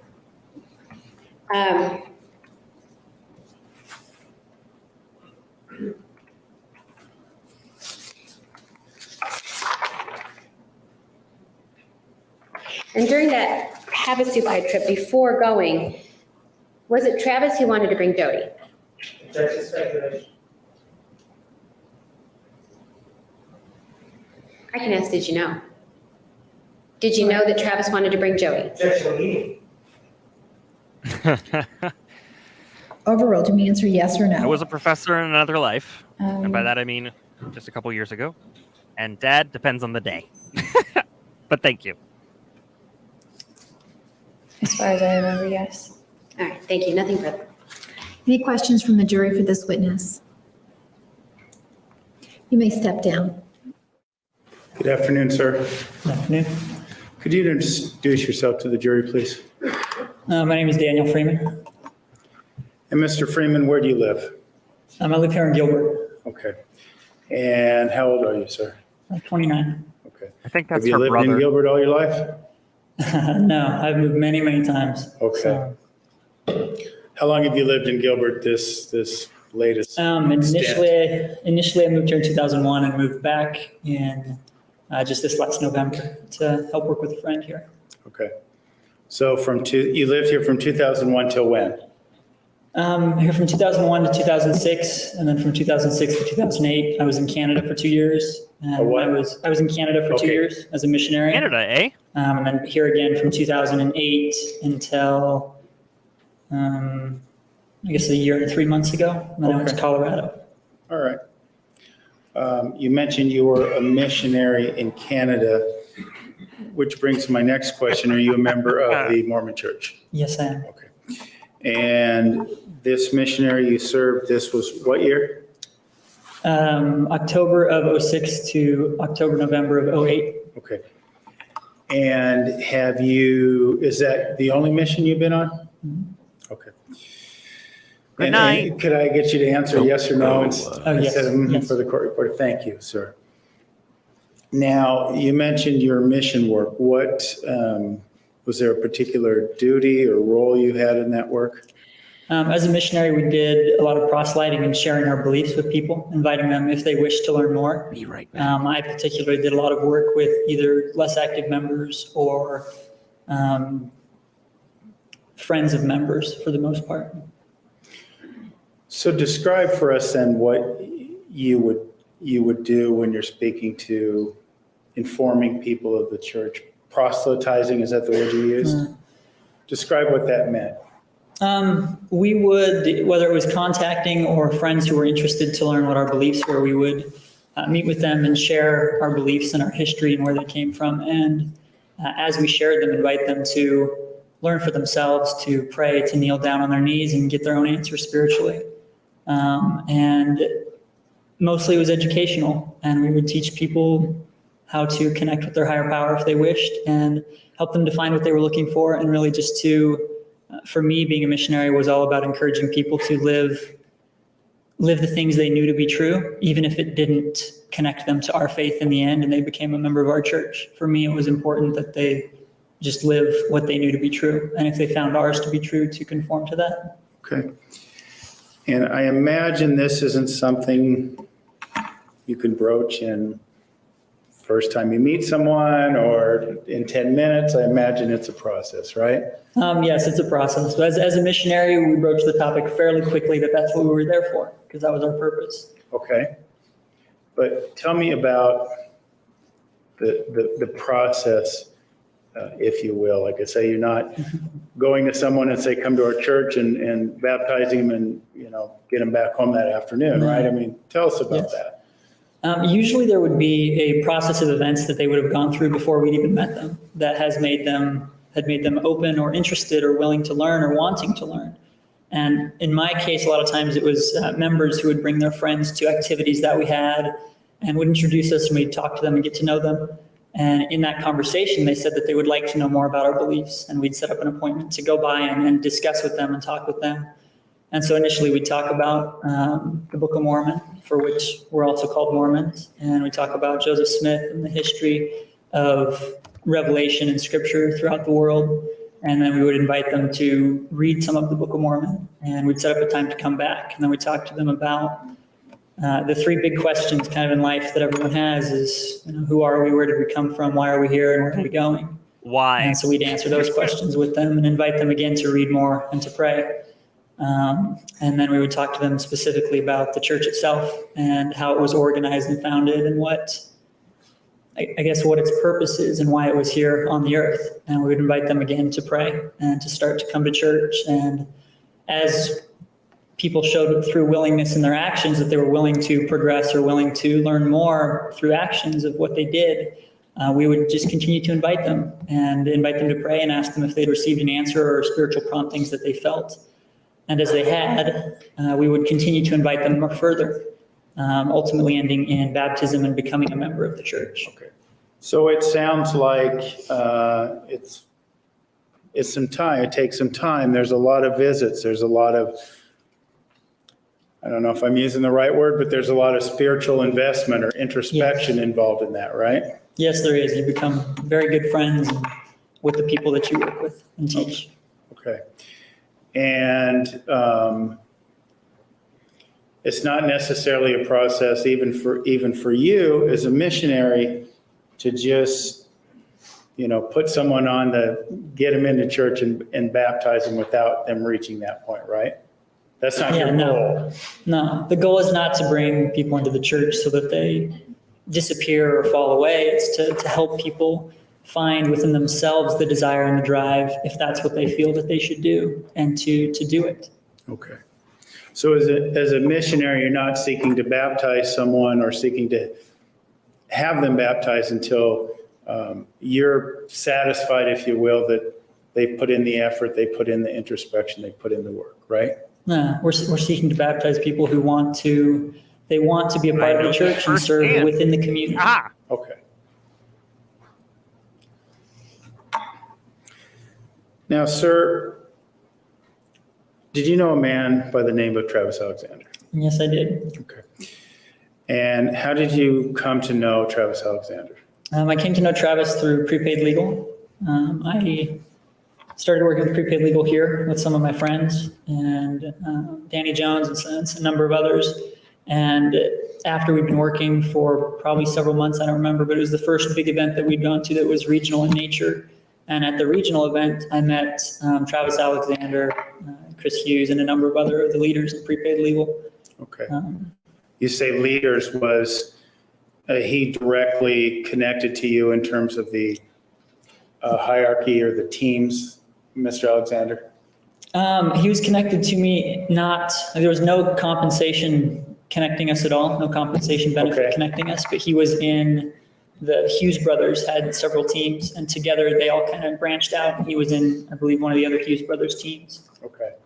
And so you weren't directly underneath him, so to speak? No. Okay. And do you remember when, month or year, this meeting took place with Mr. Alexander?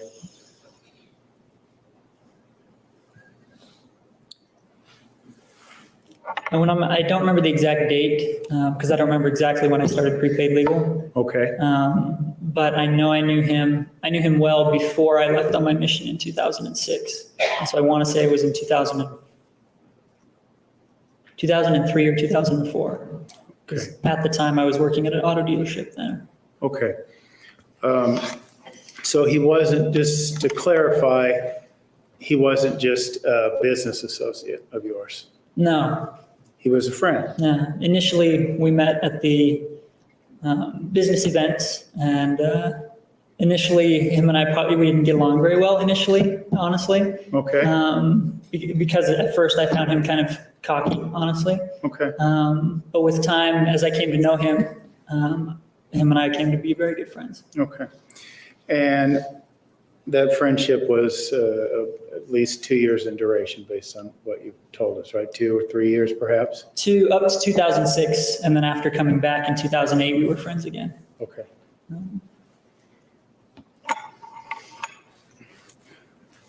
During your relationship with Mr. Alexander, did he ever introduce you to Jodi Arias? Yes, he did.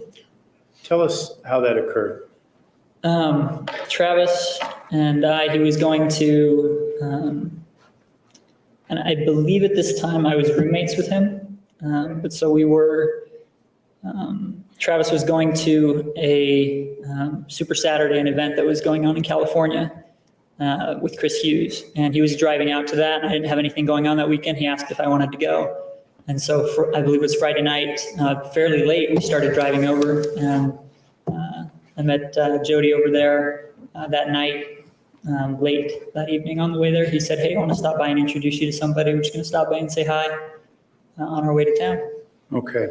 And you say, do you think it was, you said late in the evening, are we talking early morning or are we talking late in the evening? Early morning. It was after midnight when we arrived there. Okay. Do you have any knowledge whether Jodi Arias was expecting your arrival? I don't think so. Okay. And what do you base that on? I remember Travis on the way over, just what he said was he was going. Let me ask you this. Based on your travels with Travis to Miss Arias' home, you didn't get the indication that she was expecting him or you? When she opened the door, she was quite surprised. Okay. When she opened the door, were both you and Travis standing there, or how did that? Yes. Okay. Yeah. Tell us what happened just once she opened the door. Once she opened the door, she was surprised and came out and gave Travis a hug. Travis introduced me. We went inside. She had been watching the movie The Secret. It was on the TV. Okay. And they were joking around. And I think I'd been sleeping in the car before we got there. I sat down on the couch and they continued to talk. And I talked a little bit. And then they went off into the back and were still talking and laughing. And I watched The Secret for a while, fell asleep watching that. And when they came back in, I was waking up and chatted with them more. Okay. So would that be, it sounds to me like you were at the home several hours? Ms. Arias' home? I don't remember the exact duration, but I'd say maybe an hour because Okay. the movie was finishing when I woke up. All right. After you met Jodi, did you strike up a friendship with her as well? Initially, we were on friendly terms at the events that we would go to, whether it was prepaid legal events, but the only time I would see her was when I was hanging out with Travis and she was there. But we became good friends in that regard. Okay.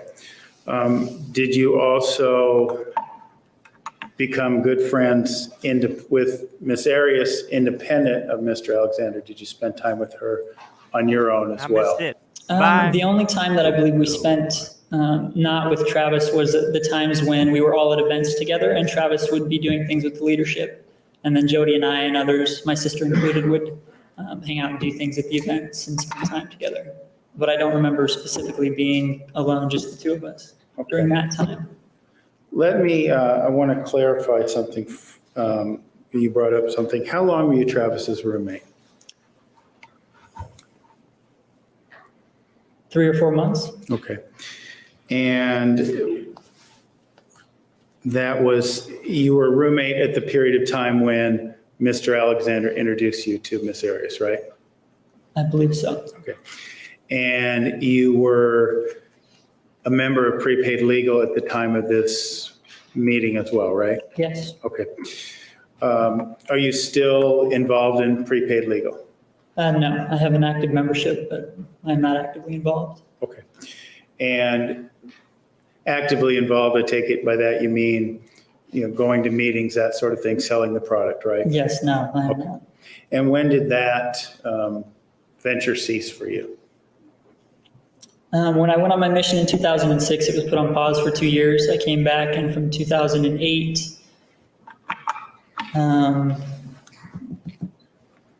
until 2009, I believe it was in 2009 that I ceased that venture in January, I believe. Okay. Did you ever have the occasion to travel with Jodi and Travis? Yes, I did. Do you recall how many trips you took with them?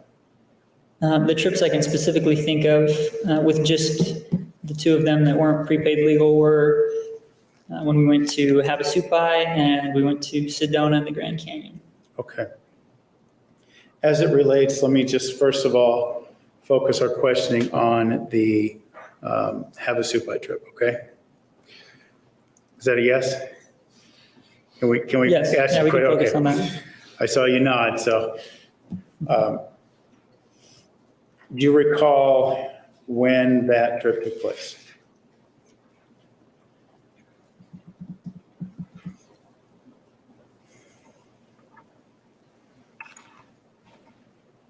Forgive me, I'm trying to think of timeline. I've moved close to 50 times now, so I have to sort through. Fair enough, take your time, and I'm not asking for an exact date, 29, maybe if you could give us a 55. month and year. Holy cow. It was towards the end of a summer, and I believe it was 2007. Okay.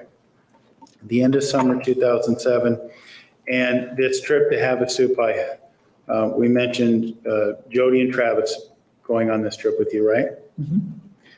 Is that a yes? Yes, that is. And was anyone else on that trip? And my sister Desiree as well. Okay. Was it your impression that Jodi and Travis were together as a couple during that trip? Yes, it was. And on what do you base that impression? How they interacted together, my impression, I would say, is that they were to everyone else, it seemed like they were together and yet not together. And to me, when I was around them, with just the two of them, they were fairly comfortable together and acted more like a couple. And I know with Travis, around others, he didn't know. He was still figuring out, I guess, where he was. And so around others, when Jodi wasn't there, even when I was there, Turn down he the game, was Court. Turn down the different in game. his demeanor. He didn't mention Jodi, but when they were together, to me, they were dating, but there were some issues that they were still working out. And so I didn't ask a lot of questions about it. Okay. You said a lot there. Are you telling us that he acted differently privately with Jodi than he did, shall we say, publicly with Jodi? Yes. Okay. And could you really kind of just describe for us what you mean by that? At that time, at least when we were going on the trip, throughout the week and hanging out with different groups of friends that Travis had who would come over. Okay. Oftentimes Jodi would not come to those events, but then they would hang out later on in the week. Okay. And so there were different groups of friends that would hang out and kind of exclusive of one another. Okay. So your impression was he kept Jodi into a different compartment. Is that right? Yeah, yes, I guess you could say that. Different peer group. Yes. That'd be a better word. Okay. Now, you said in this late summer of 2007, when you went to Havasupai, your impression was that they were a couple. They were acting like a couple, right? Yes, they were acting like a couple. There were definitely some undercurrents there between them, but they were acting like a couple. Okay. Well, let's break that down a bit. What do you mean by, what makes you say they were definitely acting like a couple? They would flirt and tease and hold hands and the little touches as they talked and things like that. They were just very intimate in the way they conversed with each other. They knew each other very well and were obviously comfortable and friendly in one another's company. Do you mean that physically? They were comfortable, but not overly expressive. Okay. As in touching, kissing, things like that in public, in front of other people. And you said in Let me know public if in you front need of other anything people, about school. but when you were on this trip, when it was Had a just couple the four of years in you, different places. were they physically expressive? Yes. They would hold hands and touch, and in the waterfalls and things when we would swim, they were Canoodling. in some of the pools where we would sit, Jodi would sit on Canoodling. Travis's lap, or We call this canoodling.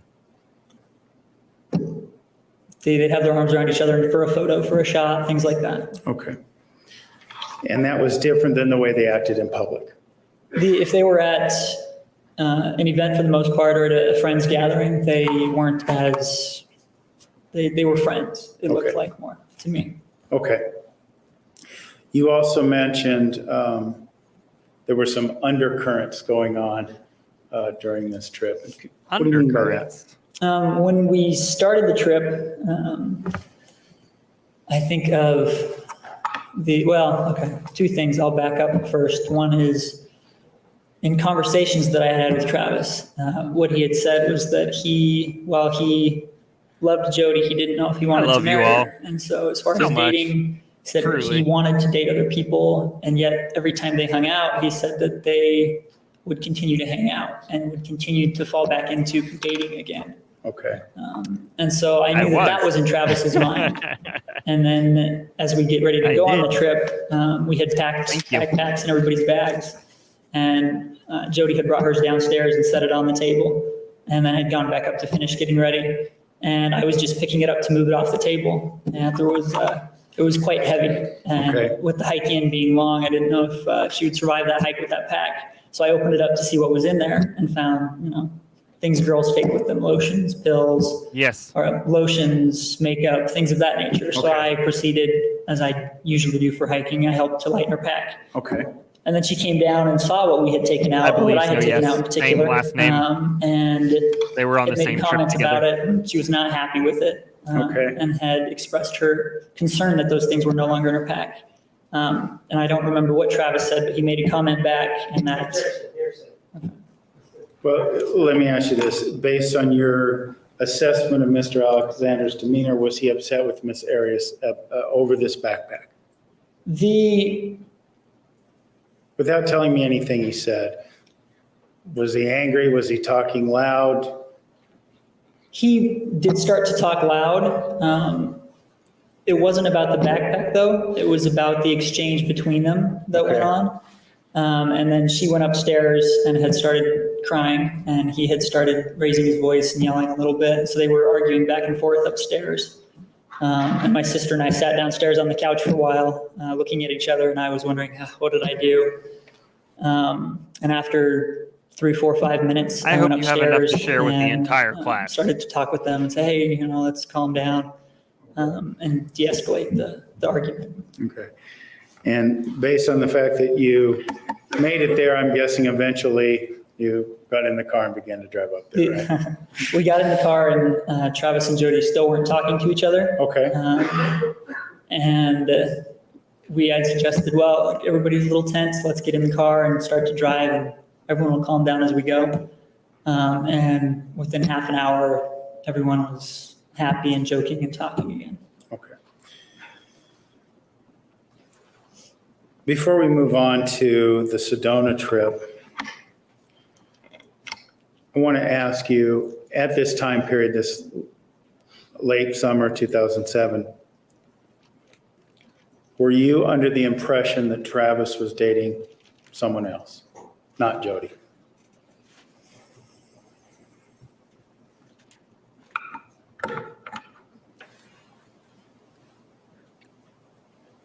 I do not recall at the time of those trips if he was actively dating anyone else or if he was just hanging out with groups of friends at the house. Okay. Do you remember him having a relationship with a young lady named, at that time, Lisa Andrews?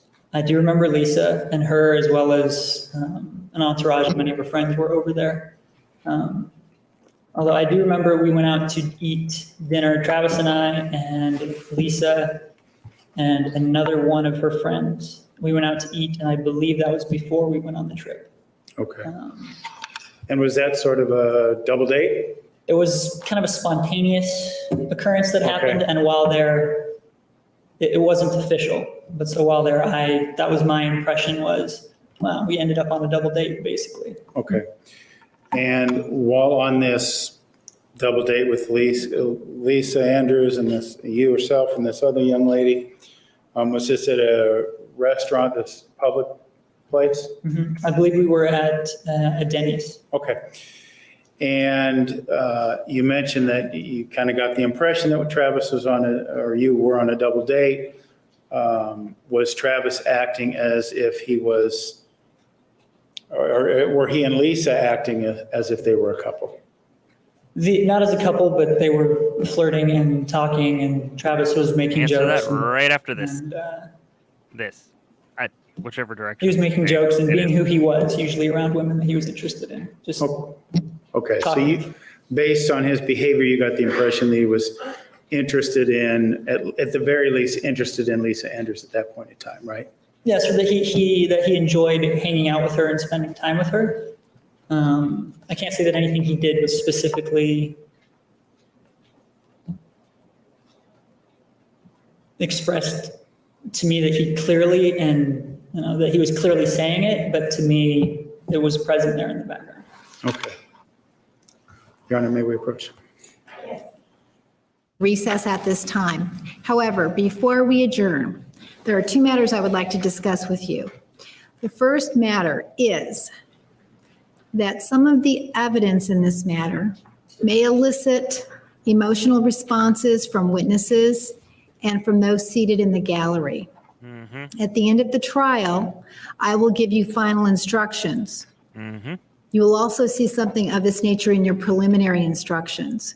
But I want to emphasize to you at this point that in evaluating the evidence, you should not be influenced by sympathy or prejudice. Now, in response to the incident that occurred yesterday during the noon hour involving the one juror, the court has arranged to have an escort for all jurors downstairs each day at the noon hour and after court. What happened? So there will be someone here from court security to take all of you downstairs at lunch, and they will also take you downstairs to the bus at the end of the court day. I'm going to suggest that if any of you have concerns about being approached, that you remove your juror badge when you're coming into the court building, put it on as soon as you get inside the court building. The media has been, they've been approached and they are aware that they should not be trying to contact any jurors. All right, are there any questions? Please remember the admonition. Have a nice evening. We will see you tomorrow at 10:30. Fascinating. Proceed. I want to know what happened with that juror. I do. Oh, so wow. So much has happened. Let me see if I can address a couple of things. One, Megan, feel free to reach out to me. I am on Discord. I also have my email that's in the commands and such. I spent some time both in admissions and in the classroom. And in terms of the question of what I taught, I was everybody's favorite. This will not surprise anybody. But I did communication theory and public speaking, both in person and online, both in traditional college and in non-traditional, really. Not only that, but everybody who was making comments about age and them being in school and stuff like that. When I worked at the quote, when I worked at a school where we had quote unquote non-traditional students, which I don't think that there should be a traditional and non-traditional. I really think that kids, and I'm going to say kids now because I think I can. I think kids need a couple years out of high school before they head into college, honestly. And I also, although, and I said this when I taught too in classes, and I think education is extremely important. There are very different. There are many different ways to get education, both formal and informal. But not everybody is cut out for college either right away or at all, and that's okay. That's fine.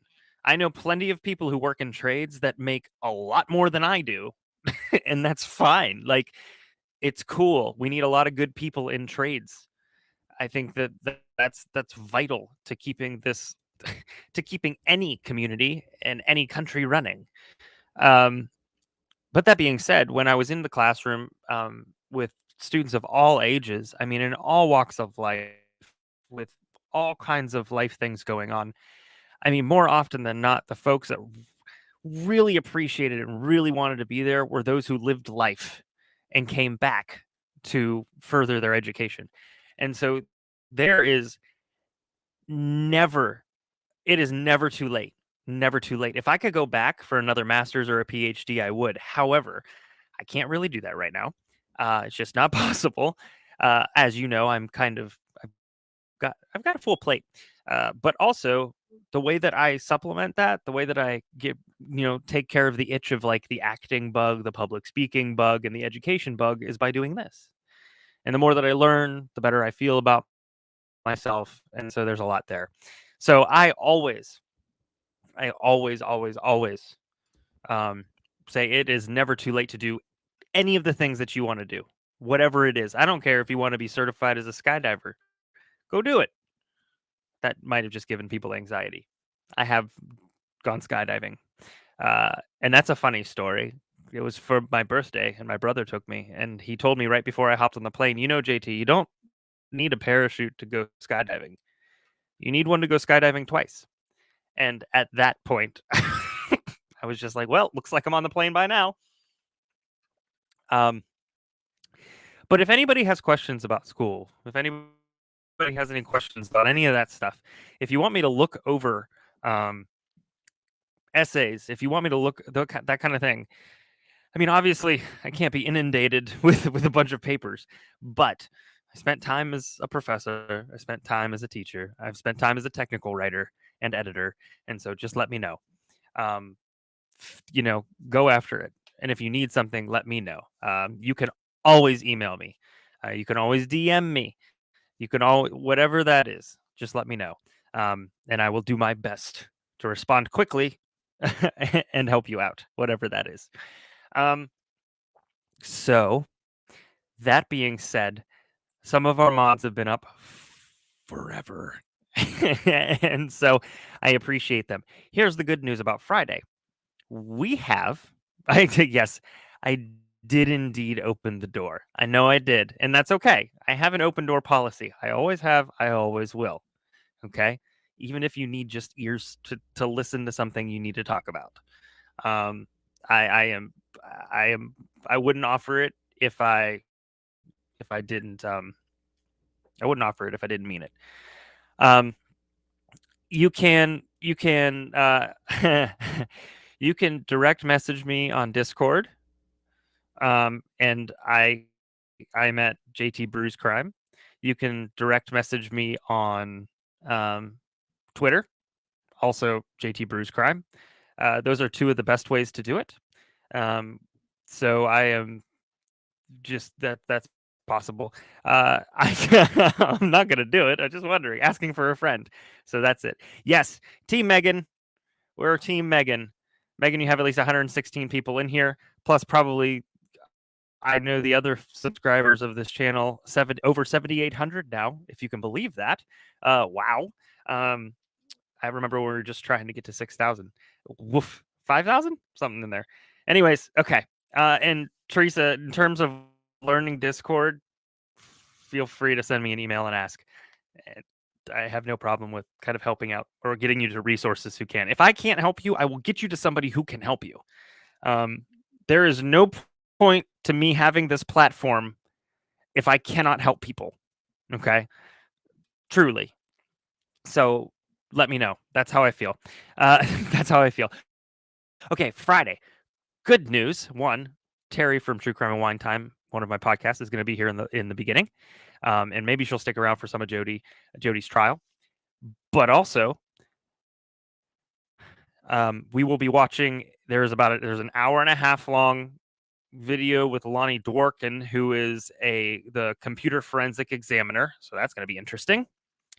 And then the next ones are Jodi. And so we're going to get to Jodi on Friday, which is awesome. So yay, exciting. And how to what? How to what? How to Discord? There's plenty of things out there. If you guys go if you go to the As the Gavel Drops, Discord, and you roll up to the server and sign in and stuff, there is a help channel that does provide some videos and also just helpful links and information. So there it is. All right. So again, feel free to reach out to me. Anything. I'll do what I can. And if I can't, I'll get you to somebody who can. And again, there's no point in me having this platform if we don't help people. And I know Brandi feels the same way. We've actually said that to each other at different points. So, all right, everybody. Thank you so much for tuning in to Night Court. Hopefully, we went a little later tonight. But tomorrow is Thursday. Tomorrow should be day court. And then night court is off. And then Friday, day court again. Nope, Friday. There's no court during the day. But Brandi might have some stuff up her sleeve. I'm not sure yet. But then we'll be back to night court. Whew. What a schedule. We do it for you. All right, everybody. You guys have a good night. Thanks for hanging out. Take care of yourself. Take care of your friends and family. And don't forget to smile. Don't go.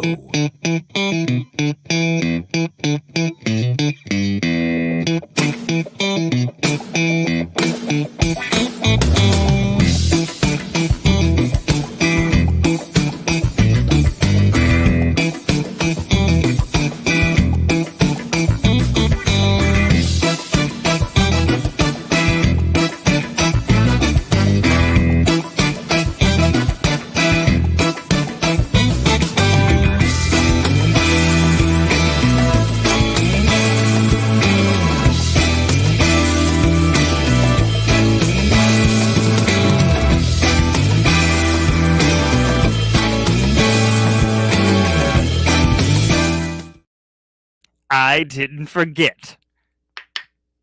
Y'all are dismissed.